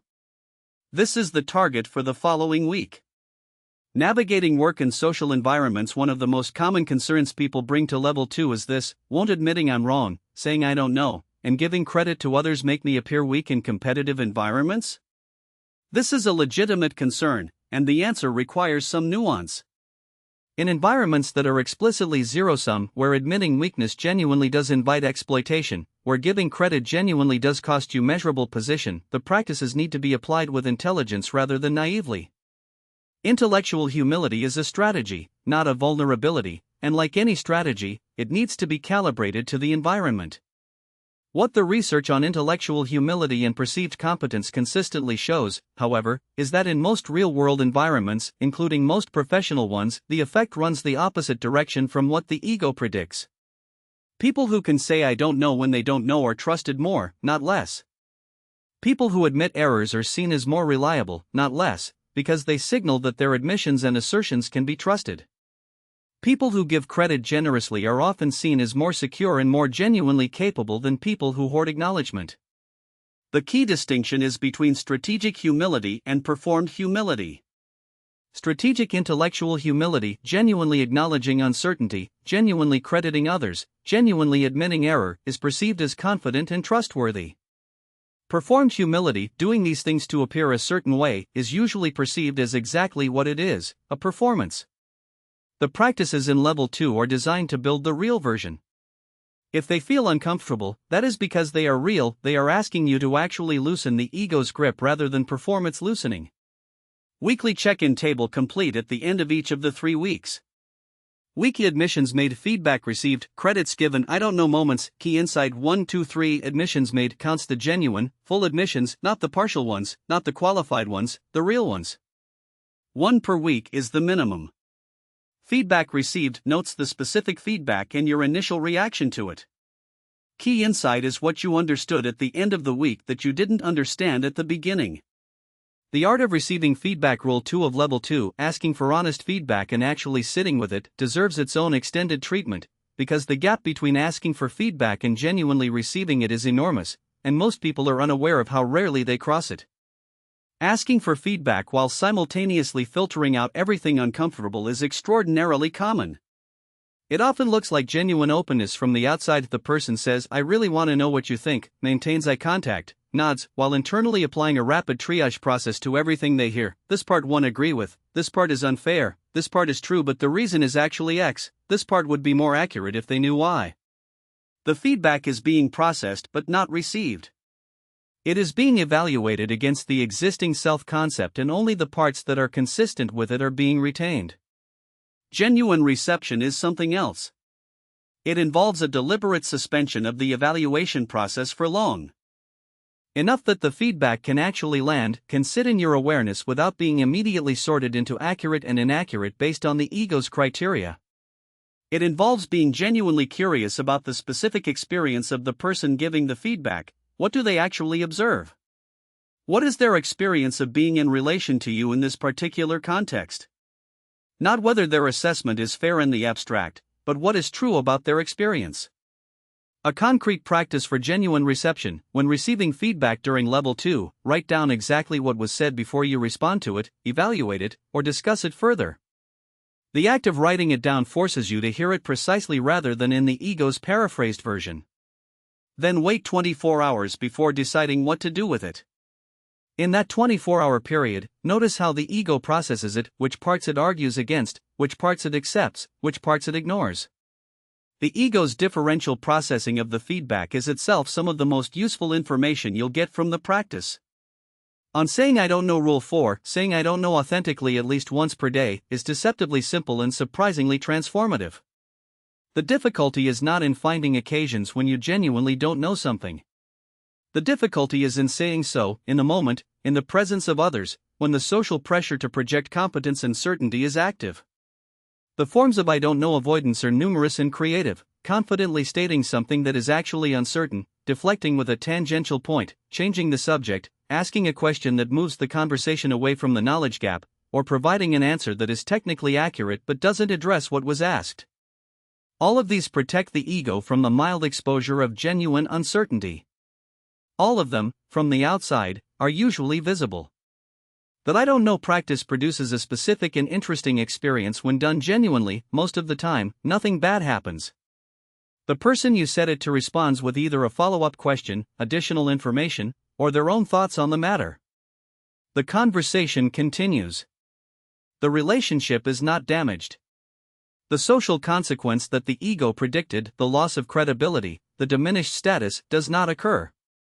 When it is done consistently over time, something else happens: the range of things you feel comfortable saying I don't know about expands. The internal permission to acknowledge uncertainty grows.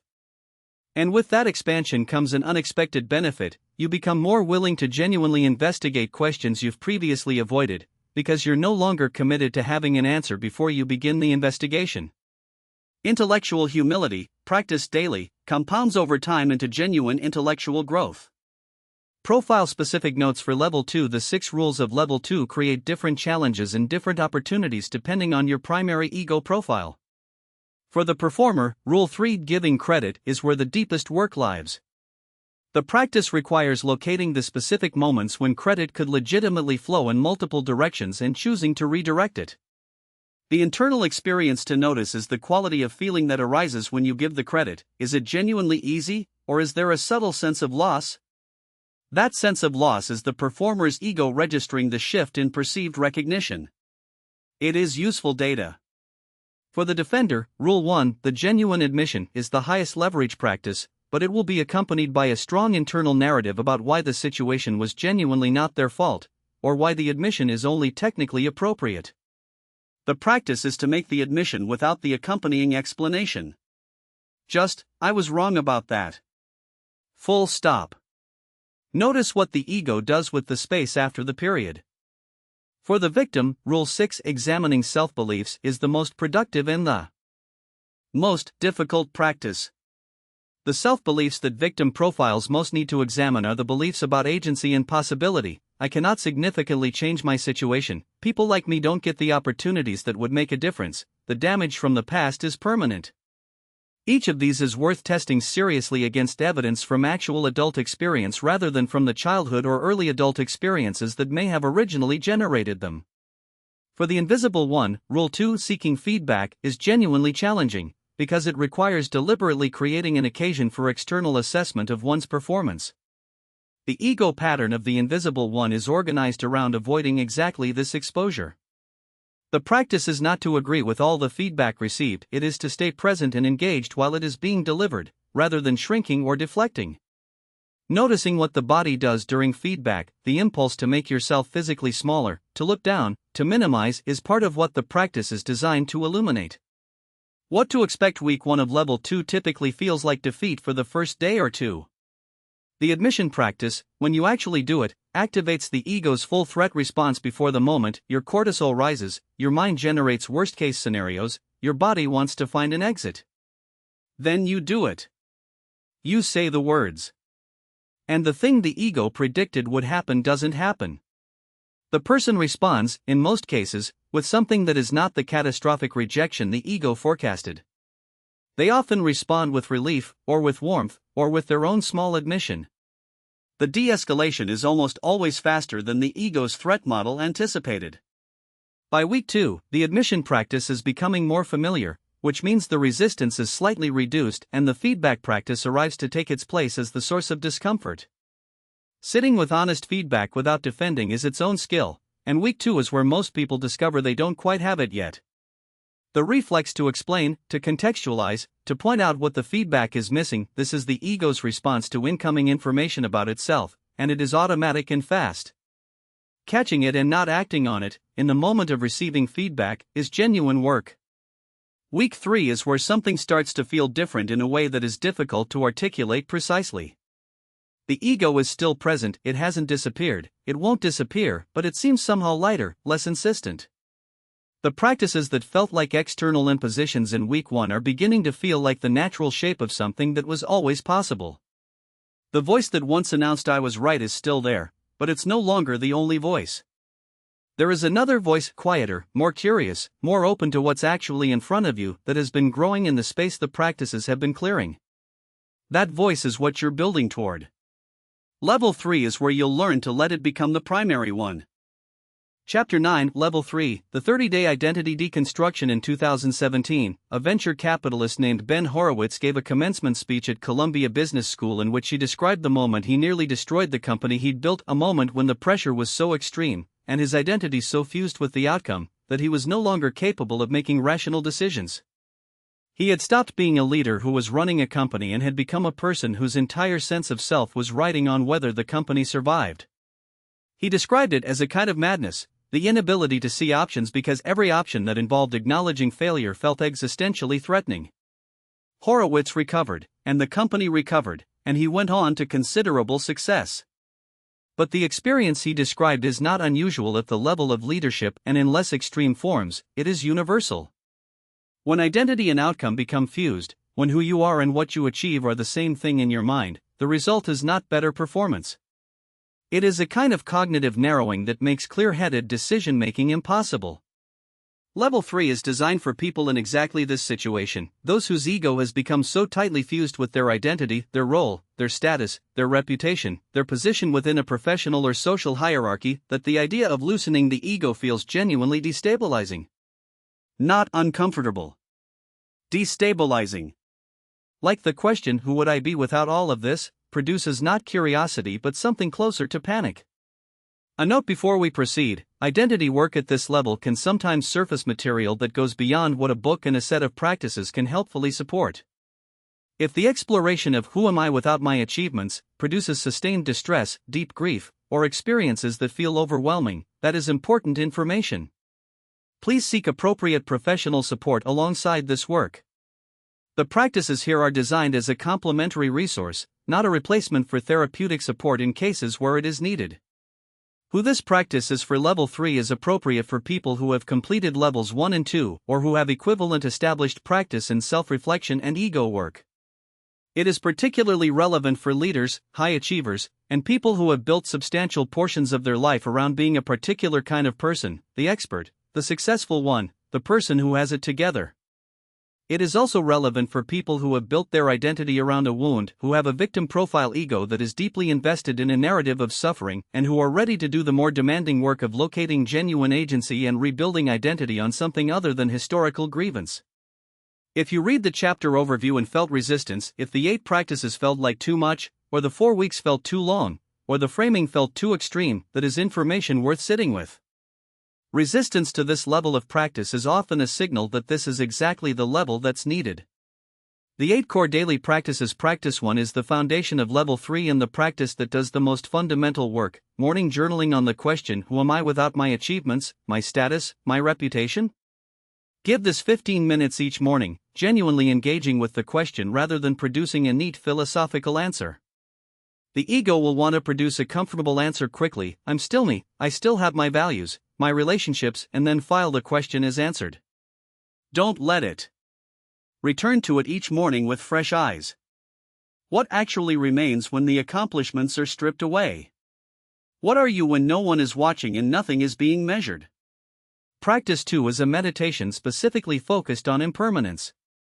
Not meditation as relaxation, not breath awareness as stress reduction, though those are real benefits. This is contemplative practice oriented toward a specific philosophical insight. The self is a process, not a fixed thing. Everything that constitutes your identity, your position, your relationships, your beliefs, your body, your memories is constantly changing, and will one day entirely cease. The Buddhist concept of anicca, or impermanence, is not a morbid meditation but a liberating one. If nothing is permanent, the project of defending a fixed self-image is revealed as both impossible and unnecessary. Even 5 minutes of this contemplation, done genuinely, shifts something in the architecture. Practice 3 is the deliberate beginner practice. Every day, do something you are not good at. Not something you're moderately skilled at, something where you are genuinely a beginner, where you have no reputation to protect, where being bad at it is simply the current reality. This is particularly important for high achievers, who have often organized their lives to avoid precisely this experience. Being seen as incompetent, even in a low-stakes context, activates the ego's threat response reliably. The practice is to activate the response and stay with it, to experience being bad at something without the experience becoming a referendum on your fundamental worth. Practice 4 is the service practice, 1 act of genuine service per week, anonymous, with no expected return. Not the kind of service that generates recognition or positions you as charitable, the kind where literally nobody knows and nobody will ever know. This practice is specifically designed to interrupt the ego's tendency to instrumentalize even generosity, to extract social credit from helping others. Anonymous service removes the approval loop entirely. What remains when the recognition is removed is a direct experience of doing something good because it is good, not because of what it returns. Practice 5 is the honesty practice, 1 truth per day that you've been avoiding telling yourself. These truths tend to cluster in certain areas: a relationship that isn't working but that you've been managing the evidence for, a professional path that isn't aligned with your actual values but that has momentum and status, a pattern of behavior you've been explaining away for years, a feeling you've been dismissing as inappropriate or unimportant. 1 per day. Write it down. You don't have to act on it, not yet. The practice at this stage is just to say the thing to yourself plainly, without the ego's editorial smoothing. Practice 6 is the feedback journal. Collect honest input from 5 different people across the 30 days. Not 5 pieces of positive feedback, honest feedback, from people who have genuine perspective on different aspects of your life and behavior. A professional colleague. A close friend who sees you socially. A family member. Someone who has observed you under pressure. Someone whose opinion you've been avoiding seeking because you suspect it will be uncomfortable. 1 per week. The journal tracks not just what they said but your reaction, the places where the feedback landed easily and the places where it produced resistance. Practice 7 is the belief audit. Once per week, select 1 belief that the ego has been protecting and test it against evidence. These are structural beliefs, the ones that organize behavior and have been exempted from examination. I need to be the most accomplished person in the room to be respected. If I stop pushing hard, everything will fall apart. People who matter can't be trusted to stay. I am fundamentally different from, better than, more damaged than, more capable than other people. Take 1 of these per week and construct a genuine evidentiary case both for and against. What would you have to see to conclude that the belief is false? Have you actually seen it? Practice 8 is the accountability practice. Once per week, have an honest conversation with a person you trust completely. Not a therapy session, a genuine conversation between 2 people who can tell each other the truth. Share where you are in the practice, what you're finding, what the practice is making visible. Ask them to tell you what they're observing from the outside. This practice serves as both accountability and reality testing. The ego has a strong tendency to convert even inner work into a private performance that it controls. An honest external witness interrupts that tendency. The 4-week structure. Week 1 is withdrawal, deliberately removing the ego's usual sources of fuel. This means reducing or eliminating, as much as practically possible, the status signals, social media metrics, competitive comparisons, and approval-seeking behaviors that normally keep the ego's sense of itself supplied. This is not permanent and not about deprivation, it is about seeing what is underneath. Most people find week 1 uncomfortable in a way they don't fully anticipate. When the ego's usual food sources are removed, a kind of restlessness arrives. The need to check, to compare, to assert, to be seen. This need, stripped of its usual outlets, becomes visible for the first time. That visibility is the work. Week 2 is where the fog starts lifting. What's underneath the ego begins to appear: genuine curiosity about things that have no status attached to them, actual preferences that were previously obscured by what was socially approved, a capacity for genuine enjoyment of ordinary experience that the ego's vigilance had been crowding out. People in week 2 often describe moments of unexpected simplicity, an hour in which they weren't performing or protecting anything, in which something was genuinely absorbing and genuinely pleasurable. These moments are the first glimpses of what the practice is building toward. Week 3 is where rebuild begins. A self that doesn't need constant protection starts to emerge, tentatively. It feels different from the ego self, less defended, less defined by what it has and what it's done, more oriented toward the present moment and toward genuine engagement with what's actually in front of it. It also feels different from the idealized self that the ego sometimes imagines. It is not a transcendent, ego-free saint. It is recognizably you, with your flaws and your history and your genuine limitations. But the fortress is starting to come down. Week 4 consolidates the new architecture. The practices are becoming more fluent, less effortful, more natural.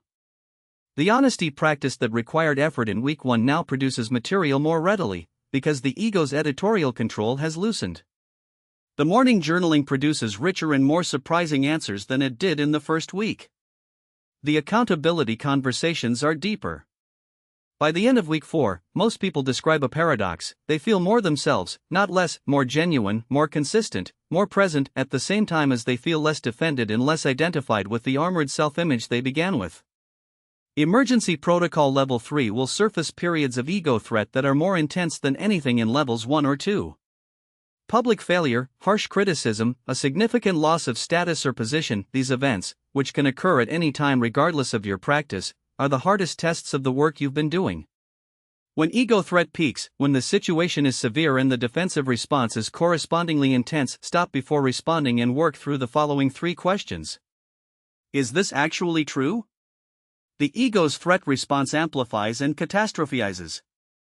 The critical feedback says you failed at one thing. The ego hears that you are fundamentally inadequate. The loss of one position means you are falling. Ask what is actually, specifically, literally true about the situation, stripped of the ego's interpretive additions. What would I do if I believed it? If the criticism is accurate, what is the constructive response? If the failure is real, what does it make possible to learn? This question moves the response from defensive to active, from protecting the ego to using the information. What does this make possible? This is the hardest question to hold during an intense ego threat, and the most powerful. What new direction does this failure open? What relationship becomes possible through this admission? What kind of leader, partner, or person could emerge from this difficulty if the ego's insistence on protecting the old story is loosened? These 3 questions don't dissolve the intensity of the threat experience. They give you a set of handholds to work with while it is happening. Social and work navigation Level 3 practice in competitive environments, corporate hierarchies, entrepreneurial ecosystems, high-performance peer groups, social media visible communities requires a specific kind of intelligence.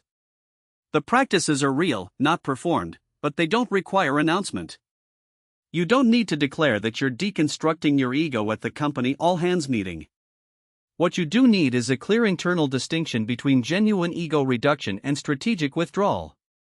Ego reduction means you are less invested in protecting the image. It doesn't mean you stop having a professional identity, stop advocating for your work, stop maintaining appropriate boundaries and legitimate authority. The goal is not to become a blank slate at work, it is to remain fully engaged and fully effective without the ego's defensive apparatus consuming the energy that effectiveness requires. The paradox that people in high-performance environments often discover in Level 3 is this: the work becomes better when the ego is out of the driver's seat. Decisions made from genuine curiosity and honest assessment, not from the need to be right or the need to be seen as decisive, tend to be better decisions. Leadership exercised from genuine care and honest communication, not from the need to maintain dominance or project infallibility, tends to generate more trust and more genuine performance from teams. The ego is not the engine of excellence, it is often the thing preventing it. The beginner's mind. There is a concept in Zen Buddhism called beginner's mind, Shoshin in Japanese, that is directly applicable to practice 3. The beginner's mind is characterized by openness, eagerness, and the absence of preconceptions about how things should be. In the beginner's mind, there are many possibilities, in the expert's mind, there are few. The expert's mind, the ego's preferred habitat, is characterized by the closure of possibilities. Once you have categorized your understanding of something, the ego is reluctant to re-examine it, because re-examination risks the expert status that the ego has built around the existing understanding. This is why expertise, without deliberate cultivation of beginner's mind, tends to plateau and sometimes actively impairs learning. Practice 3 in Level 3, doing something you're not good at every day, is a direct practice of beginner's mind. It forces the ego out of its comfort zone by removing the option of expertise. You cannot be an expert at something you've just begun. You can only be a genuine beginner, with all the incompetence and discomfort that entails. And staying in that experience, genuinely curious rather than embarrassed, genuinely interested in what the experience reveals rather than managing how it makes you look, is one of the most direct routes to the psychological qualities that ego work is developing. Research on expertise and learning from Erickson's work on deliberate practice, and from Carol Dweck's work on growth mindset, consistently shows that the willingness to be a genuine beginner, to move into territory where you are not competent and where growth requires genuine effort and genuine failure, is the single strongest predictor of long-term development across virtually every domain. Beginners learn, experts who cannot be beginners stagnate. The specific domain of practice 3 matters less than the quality of engagement with it. Choose something with enough challenge that genuine incompetence is unavoidable. A musical instrument, a physical skill, a language, a craft, a technical domain entirely outside your professional expertise. The specific activity is the vehicle, the beginner's mind it cultivates is the destination. Identity without armor. One of the more surprising discoveries of Level 3 for many people is this: the self that emerges as the ego loosens is not diminished, it is more distinctly itself. The fear going in is that ego loosening will produce a kind of personality erasure, leaving behind a generic, featureless self without particular character or conviction. The reality is usually the opposite. The ego, in its defensive operation, actually suppresses significant portions of the authentic self, specifically the portions that were too uncertain, too wanting, too particular, or too vulnerable to be safely presented. The person who has built their identity around being always right has typically suppressed their genuine uncertainty and their genuine curiosity, replacing them with the performance of confidence. The person who has built their identity around being needed and recognized has typically suppressed their genuine preferences and their genuine limits, replacing them with availability and agreeableness. The invisible one has suppressed ambitions and desires that the ego has decided are too dangerous to acknowledge. As the ego loosens, these suppressed portions of the self begin to surface. Not all at once, not always comfortably, but progressively. What people find, when they encounter these previously suppressed aspects of themselves, is not weakness or deficiency. They find genuine character, genuine preference, genuine curiosity that is more particular and more interesting than the managed presentation that preceded it. This is the genuine paradox at the heart of Level 3, the less defended the self becomes, the more distinctly itself it is. The ego, meant to protect the self, has actually been concealing it. And the work of this practice is not the construction of a new self, it is the uncovering of the self that was already there, waiting under the armor. What to expect around days 10 through 14 of Level 3, most people encounter what can only be described as groundlessness.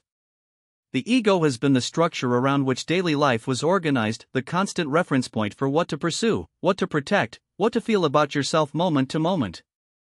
As that structure loosens, there is a period in which nothing has quite replaced it yet. People describe this as disorientation, as a sense of not knowing who they are or what they're for, as a kind of existential blankness. This groundlessness is the ego's resistance making itself felt. It is the psychological equivalent of the sensation you feel when you stop a habitual behavior and the habit's usual satisfaction is no longer available. It is real, it is uncomfortable, and it passes. The instruction for this period is simple: stay curious, not defensive. The groundlessness is not a sign that something has gone wrong. It is a sign that the practice is doing what it's supposed to do, loosening the ego's grip enough that the self it was gripping can breathe. Stay in the practice. Return to the morning journaling. Make contact with your accountability person. Give it 3 more days before concluding that the practice isn't working. By day 28, most people report a paradox that is worth naming because it surprises almost everyone who encounters it. They feel more confident, not less. The confidence is different from the ego-driven confidence that preceded the practice. It is not the confidence of someone who needs to be the most capable in the room, or who derives certainty from the approval of others, or who maintains their position through the force of argument. It is a quieter confidence, the confidence of someone who knows what they value, who can tolerate being wrong, who doesn't require the world's constant confirmation to feel solid.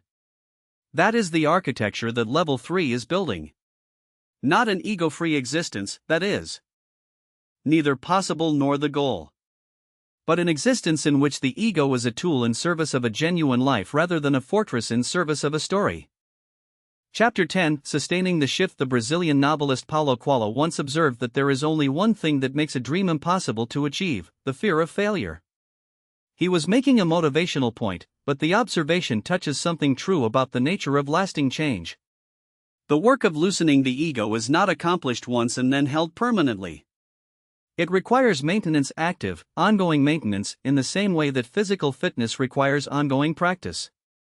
The ego, left unattended, rebuilds its fortifications with remarkable efficiency. This is not a discouraging fact. It is a clarifying one. The goal of the practices in Part 3 was never to arrive at a permanent, fixed state of ego freedom. The goal was to shift the baseline, to make the defended, approval-seeking, always right mode less automatic and less dominant, while making the curious, open, genuine mode more available. That shift has to be actively maintained, not because you're broken, but because the forces that originally built the ego, social environment, evolutionary pressure, the continuous demands of life in a complex world, continue to operate. This chapter is about the long game. How to recognize when the shift is holding. How to recognize when it's slipping. How to respond to relapse with intelligence rather than despair. And how to design your environment, physical, digital, social, to support the person you've worked to become.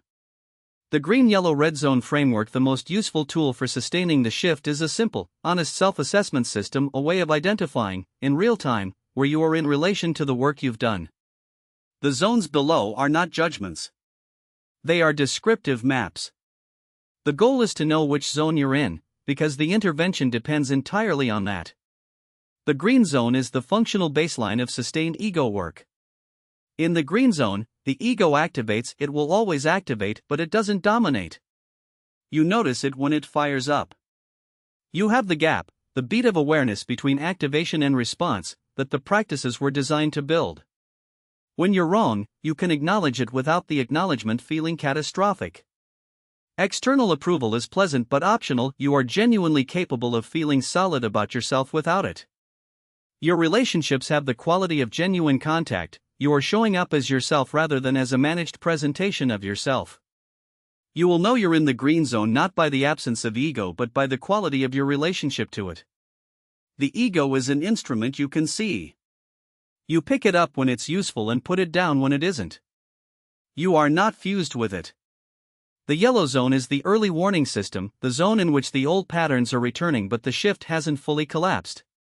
Yellow zone indicators include defensive reactions that are returning more frequently and more automatically, validation-seeking behavior increasing, more checking of external metrics, more sensitivity to perceived slights, more need for confirmation before feeling solid, and the always right pattern beginning to reassert itself in conversations where you previously held more space.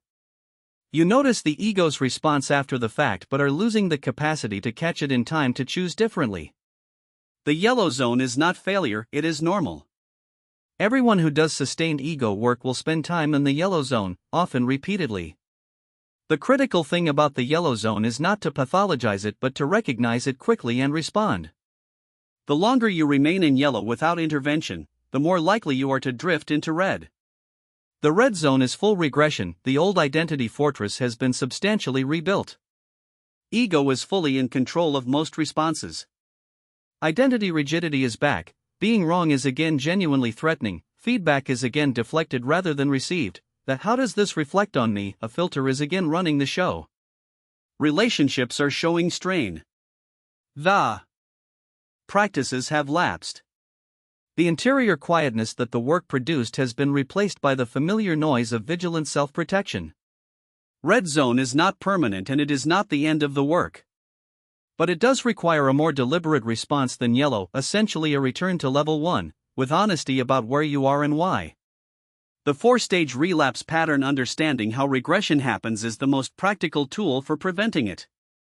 The regression is never sudden, it follows a predictable sequence, and identifying it at stage 1 or 2 is infinitely easier than trying to recover from stage 4. Stage 1 is stress activation. Under significant pressure, a professional crisis, a relational rupture, a public failure, a period of sustained uncertainty, the ego reasserts control. This is biology. Under threat, the brain's threat response systems take priority and the more recent, more deliberate prefrontal cortex functions that support ego work get crowded out. The ego's ancient circuitry is faster and more automatic than the practices, especially when those practices haven't been deeply established. This is the stage at which the emergency protocol from level 3 is most useful. The stress activation itself is not regression, it is the normal response of a nervous system under pressure. Regression happens when the stress activation is not recognized and not responded to with the practices. Stage 2 is justification. Having been pulled into the ego's defensive patterns by the stress of stage 1, the mind now produces explanations for why those patterns were appropriate. I was right to defend that position, this is a competitive environment. I needed to maintain authority in that meeting.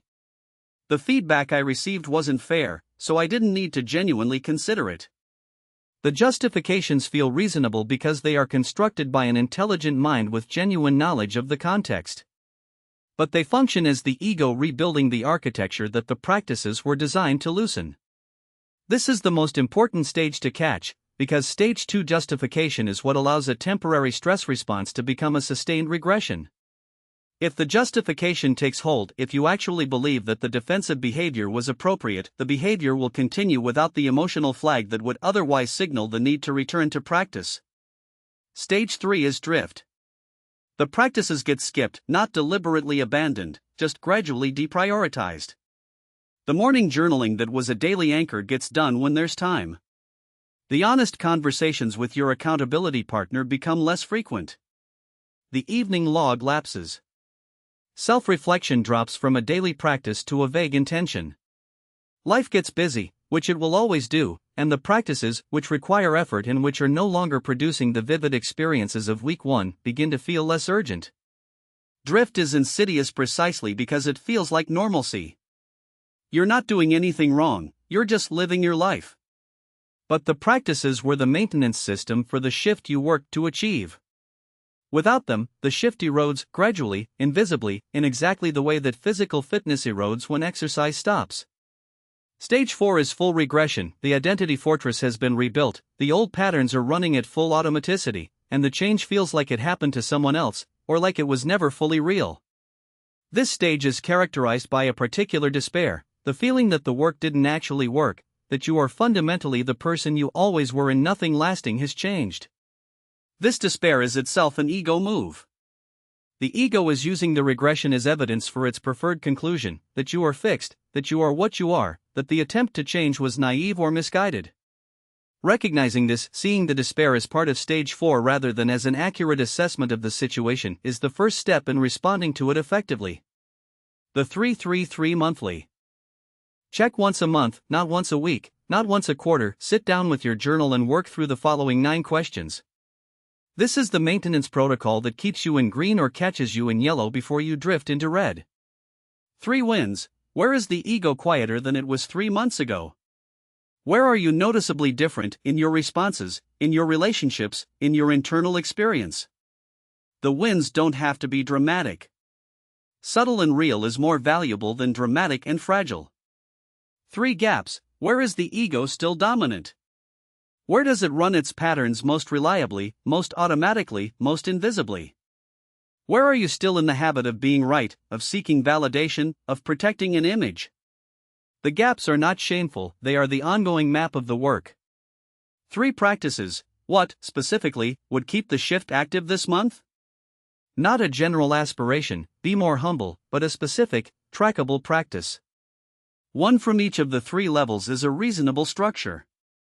What will you do this month that keeps the maintenance system running? Trigger seasons. Certain conditions reliably create high-risk periods for ego regression. Knowing what they are in advance does not prevent them, but it does allow you to prepare and to recognize, when the conditions arrive, that extra maintenance is needed rather than less. Failure and public setback are the most obvious trigger seasons. When something significant goes wrong, especially in public, a professional failure, a visible mistake, a project that doesn't succeed, a relationship that ends badly, the ego's threat response activates at high intensity and sustains it. The defensive impulse is strongest exactly when the need for honest self-examination is greatest. During and after a significant failure, double the maintenance practices. They will feel least appealing precisely when they are most needed. Competition and social comparison are more insidious because they are continuous rather than event-based. If you live or work in an environment where comparison is constant, where your relative position in a hierarchy is always visible and always relevant, the ego's monitoring system is being continuously activated. Sustained competitive comparison is one of the fastest routes back to ego dominance. This doesn't mean avoiding competitive environments. It means being especially deliberate about maintenance during extended periods of high competition exposure. Public visibility is a specific variant of the performance pressure that runs the performer ego at its highest intensity. When you are in a period of heightened visibility, public attention, leadership in a high-stakes moment, a period of evaluation or judgment, the ego's need to perform and protect is at its peak. This is exactly the period when the practices are most important and most likely to be skipped. Social comparison loops, particularly those amplified by social media, represent an ongoing trigger rather than a seasonal one. The maintenance of the work requires an honest ongoing relationship with your digital environment and whether it is serving your growth or simply feeding the ego's appetite for comparative measurement. Environmental design. Sustainable behavior change is never just internal, it is also structural. The environment you inhabit either supports the person you're trying to become or works against them. After doing the work of levels 1 through 3, environmental design is how you make the shift durable. The physical environment matters more than most people expect. Research by behavioral economists like Richard Thaler and Cass Sunstein on choice architecture, the way the physical arrangement of options affects choices, demonstrates that we are far more environmentally influenced than our sense of deliberate agency suggests. Status symbols that fuel ego identification. Objects whose primary function is to communicate your worth and position to observers actively maintain the performer ego's dependence on external markers of value. This is not a recommendation for asceticism. It is an invitation to audit your physical environment honestly. What is here primarily because it makes you feel solid about yourself through the impressions it creates in others? The digital environment requires its own audit. The feeds, accounts, and platforms you engage with regularly constitute a significant portion of your daily social comparison inputs, validation loops, and ego activation triggers. Who you follow is not a neutral choice, it is an architectural choice that determines what kind of stimulation your ego receives multiple times per day. The audit question is simple: does following this person or platform feed my ego's appetite or my genuine growth? These are not always the same thing. The social environment is the most powerful and the most difficult to change. The people you spend the most time with constitute the most immediate social context within which your ego operates. If your primary social environment rewards the defensive, status-seeking, always right patterns, if the people around you reinforce those patterns in themselves and in you, the work of ego reduction is swimming against a strong current. The most sustainable form of environmental design is investing in relationships where you can be wrong and stay safe, where honesty is the currency, and where your growth is welcomed rather than threatening. The annual reset. Once a year, choose a date and put it in the calendar. Return to level 1. 7 days of pure noticing, as if you've never done this before. Read the chapter again. Use the tracking table. Apply the 5 rules. This is not an admission that the work hasn't held. It is a recognition that the ego is adaptive and that the practices need to be renewed with fresh attention. The annual reset also functions as a calibration check. What are you noticing now that you weren't noticing a year ago? What has genuinely shifted? Where have the old patterns crept back without announcement? The person who does the annual reset after a year of sustained practice will find it different from when they did it the first time, not easier in every way, but different. The patterns visible are different patterns. The things that activate the ego are at a different level of subtlety. The gap between activation and response is wider. This is the evidence of durable change, not the absence of ego, but a continuously evolving relationship with it. What to expect here is the honest long view, offered without inflation. The ego never fully disappears. You will have ego activations in 10 years that look remarkably similar to the ones you had when you started this work. The performer will still feel a flicker of something uncomfortable when someone else is praised. The defender will still generate counter-arguments before the other person has finished speaking. The victim will still find the narrative of injustice available as a cognitive exit.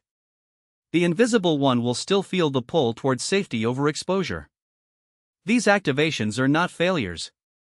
They are the ordinary expression of a psychological system that was built over decades and that serves genuine functions. The goal was never to eliminate them. The goal was to be able to see them, name them, and choose rather than being driven by them unconsciously. What changes, with sustained practice and maintenance, is exactly that: the seeing, the naming, and the choosing. The gap between ego activation and automatic response grows. The identity stops being so fused with the story that any challenge to the story feels life-threatening.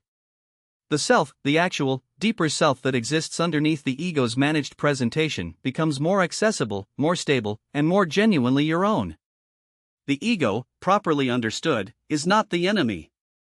It is the protector that got too powerful. When you restore it to its proper proportion, when it serves you rather than running you, what becomes available is not a better ego. It is a more genuine life. That is what the work is for. And it is worth every moment of discomfort that it takes to get there. The long view, a letter to your future self. There is one final practice for Chapter 10 that has no table and no protocol: writing a letter to yourself, to be read in 1 year. In this letter, describe specifically what you noticed about your ego when you began this work. The profile that dominated. The situations that triggered it most reliably.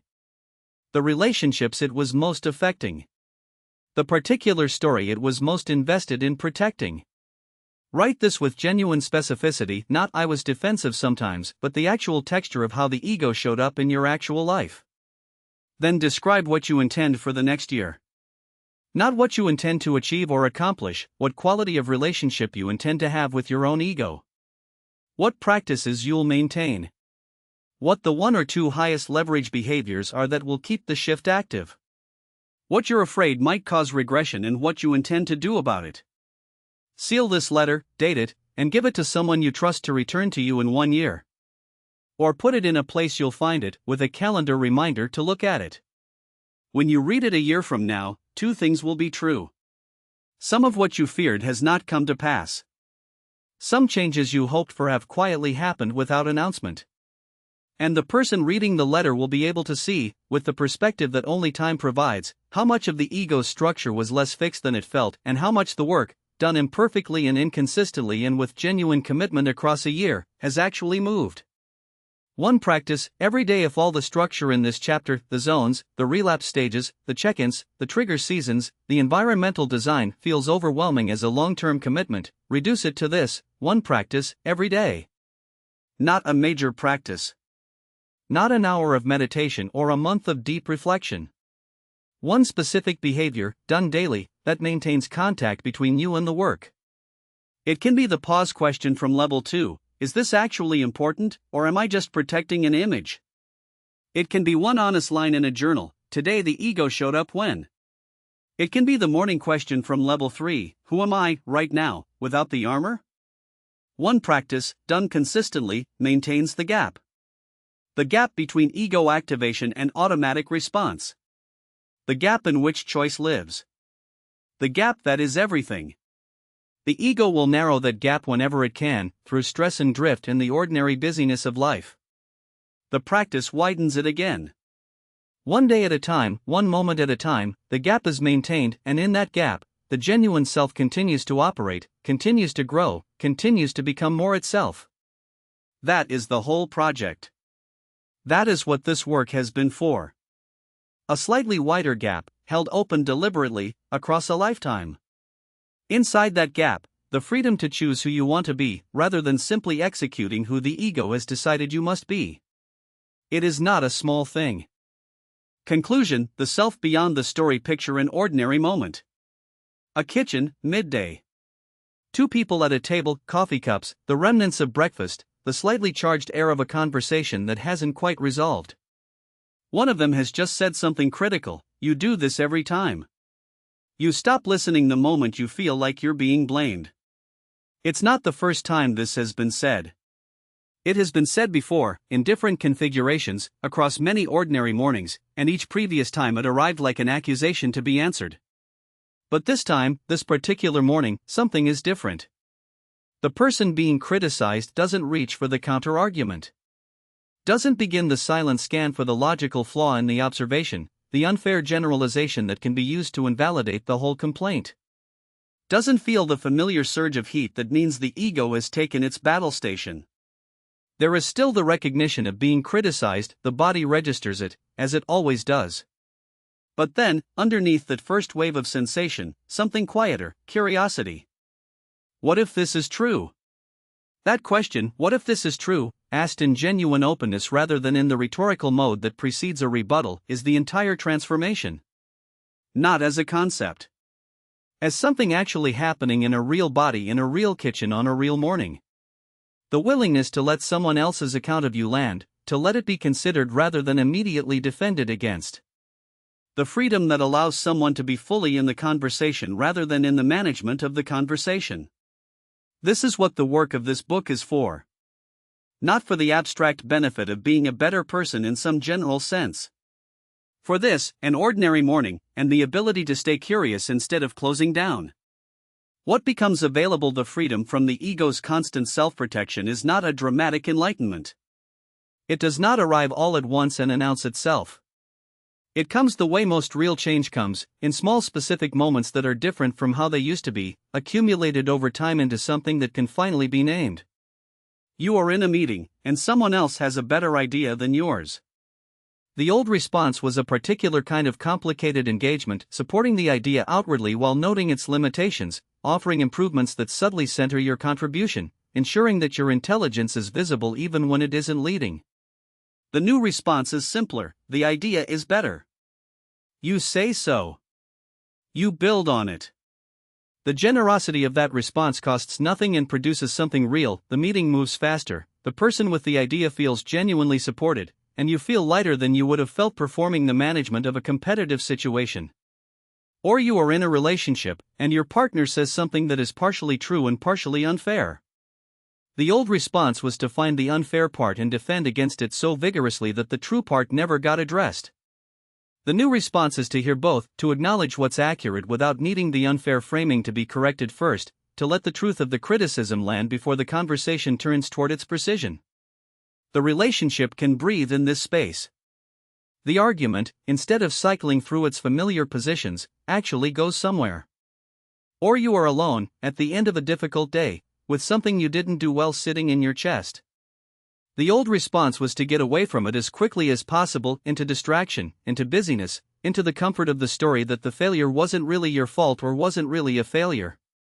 The new response is to stay with it for a moment. To feel it clearly without needing to either amplify it into catastrophe or minimize it into nothing. To let it be what it is, a specific, limited failure in a specific, limited situation, from which something might be learned. And then to put it down. These are not transcendent experiences. They are improvements in the texture of an ordinary life. But across days and weeks and years, they compound into something that might genuinely be called freedom, not freedom from the difficulty of being human, but freedom from the particular difficulty of constantly performing a self that you then have to protect. There is also, underneath these individual moments, something more diffuse and harder to articulate, a quality of presence.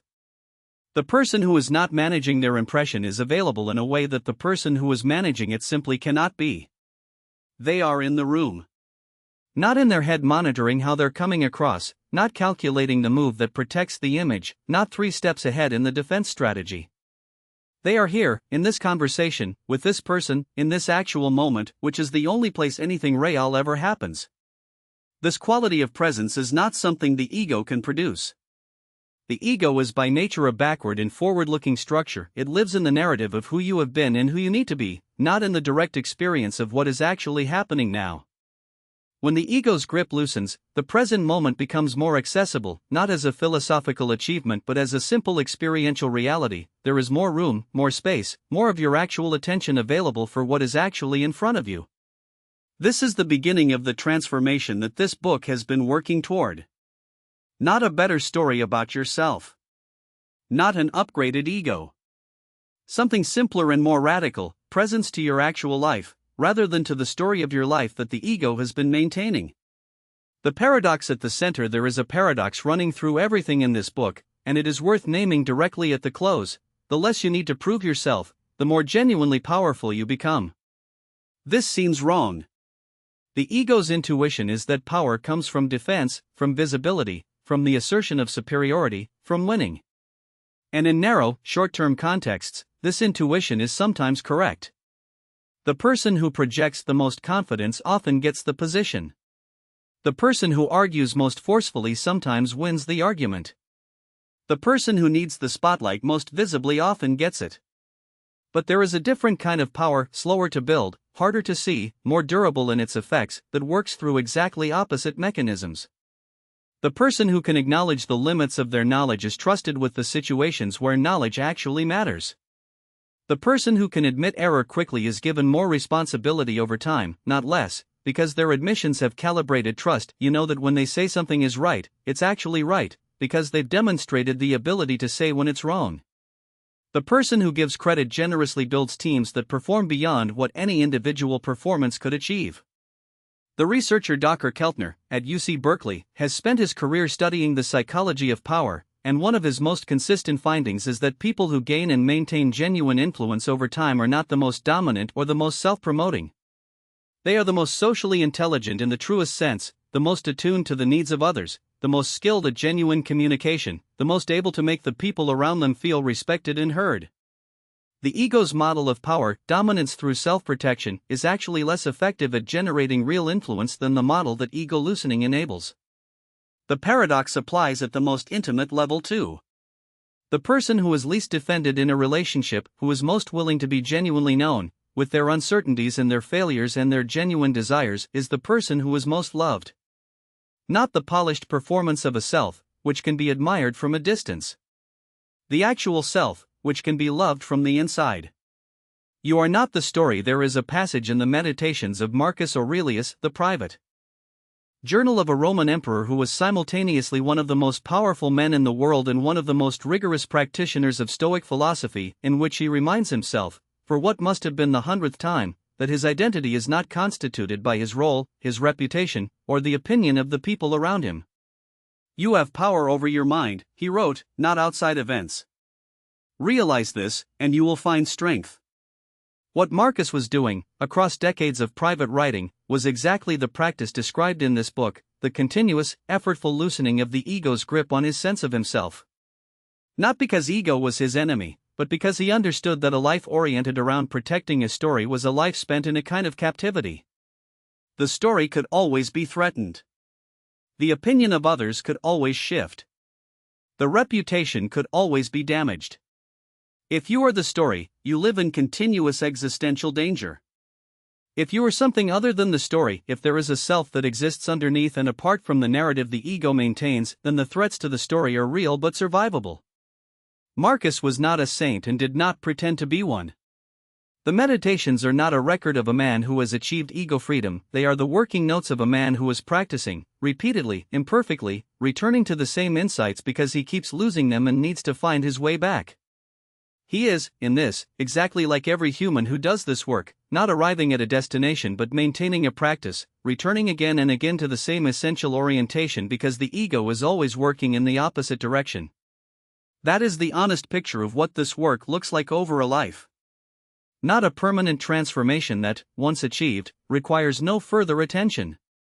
A practice that is returned to, with varying degrees of faithfulness and varying degrees of success, across decades. A practice that produces real, cumulative change in the texture of a life, not a perfected ego-free consciousness, but a self that becomes, over time, less armored, more honest, more genuinely present to what is actually happening. You are not the story the ego tells about you. You are not the achieved version of yourself, the version that has earned recognition and maintained position and proven its worth. You are not the wounded version of yourself, the one whose past defines what the future can be. You are not the performance, the credentials, the role, the accomplishments, the mistakes, or even the values, though the values come closest, because at least values can be freely chosen. You are the capacity for all of it. The consciousness that notices the ego running and is therefore not entirely the ego. The awareness that can observe the story and is therefore not entirely trapped inside it. The thing that was there before the self-concept formed and that will persist as the self-concept continues to change. That is the self beyond the story. It doesn't require defending. It doesn't require proving. It doesn't need to win arguments or accumulate approval or maintain a fortress against the possibility of being known. It just needs to be lived. The ongoing work. There is a particular danger in the conclusion of a book like this, the illusion that having understood something, you have changed it. Understanding is the beginning, not the end. The insight this book offers about the ego's mechanism, its costs, its alternatives, is only as useful as the ongoing practice it motivates. The people who do lasting work on their egos are not the people who read the most books about it. They are the people who return to the practices when life makes the practices most inconvenient. Who do the 7-day reset after a year of drift, without drama or self-recrimination. Who have the honest conversation with the accountability partner even when the week has been hard and the last thing they want is another layer of self-examination. Who catch the ego's maneuver in a difficult moment and choose differently, not because they always get it right, but because they've built enough of a gap between the activation and the response that a choice is sometimes possible. The work is not linear. There are periods of genuine expansion, weeks or months in which the ego is notably quieter, the relationships are more honest, the interior life is less armored and more alive. And there are periods of regression, the old patterns back, the defensive reflex is sharp, the story of who you have to be running at full volume. Both are part of the work. The regression is not evidence of failure. It is evidence of the ego's persistence, which is simply a feature of the system. What changes, with enough sustained practice, is not the ego's presence but your relationship to it. You become, over time, better at seeing it, recognizing the activation pattern, the specific story it's protecting, the particular fear underneath the defensiveness. You become better at choosing, at taking the beat before responding, at asking the pause question, at holding the discomfort of an update rather than immediately suppressing it. You become better at repair, at coming back to the relationships you've damaged in the ego's defense and doing the honest work of making them right. These are not small things. These improvements, in the texture of an ordinary life, are the difference between a life that is progressively opening and a life that is progressively narrowing. Between relationships that deepen and relationships that remain at a managed distance. Between a mind that grows and a mind that recirculates. This is what the work is worth. There is a version of you, already possible, that walks into the next difficult conversation without needing to win it. That hears criticism and stays curious. That says I was wrong without the sentence costing anything vital. That stands in its own worth without requiring the world's constant confirmation. That person is not an idealized future self. That person is what remains when the armoring comes off. You've already seen glimpses. That's what the work has been for. The rest is just living from there, imperfectly, persistently, with enough honesty to keep returning to the practice when you drift, and enough compassion for yourself to know that drifting is part of the work too. The fortress was never you. The real thing was always underneath. Go find it.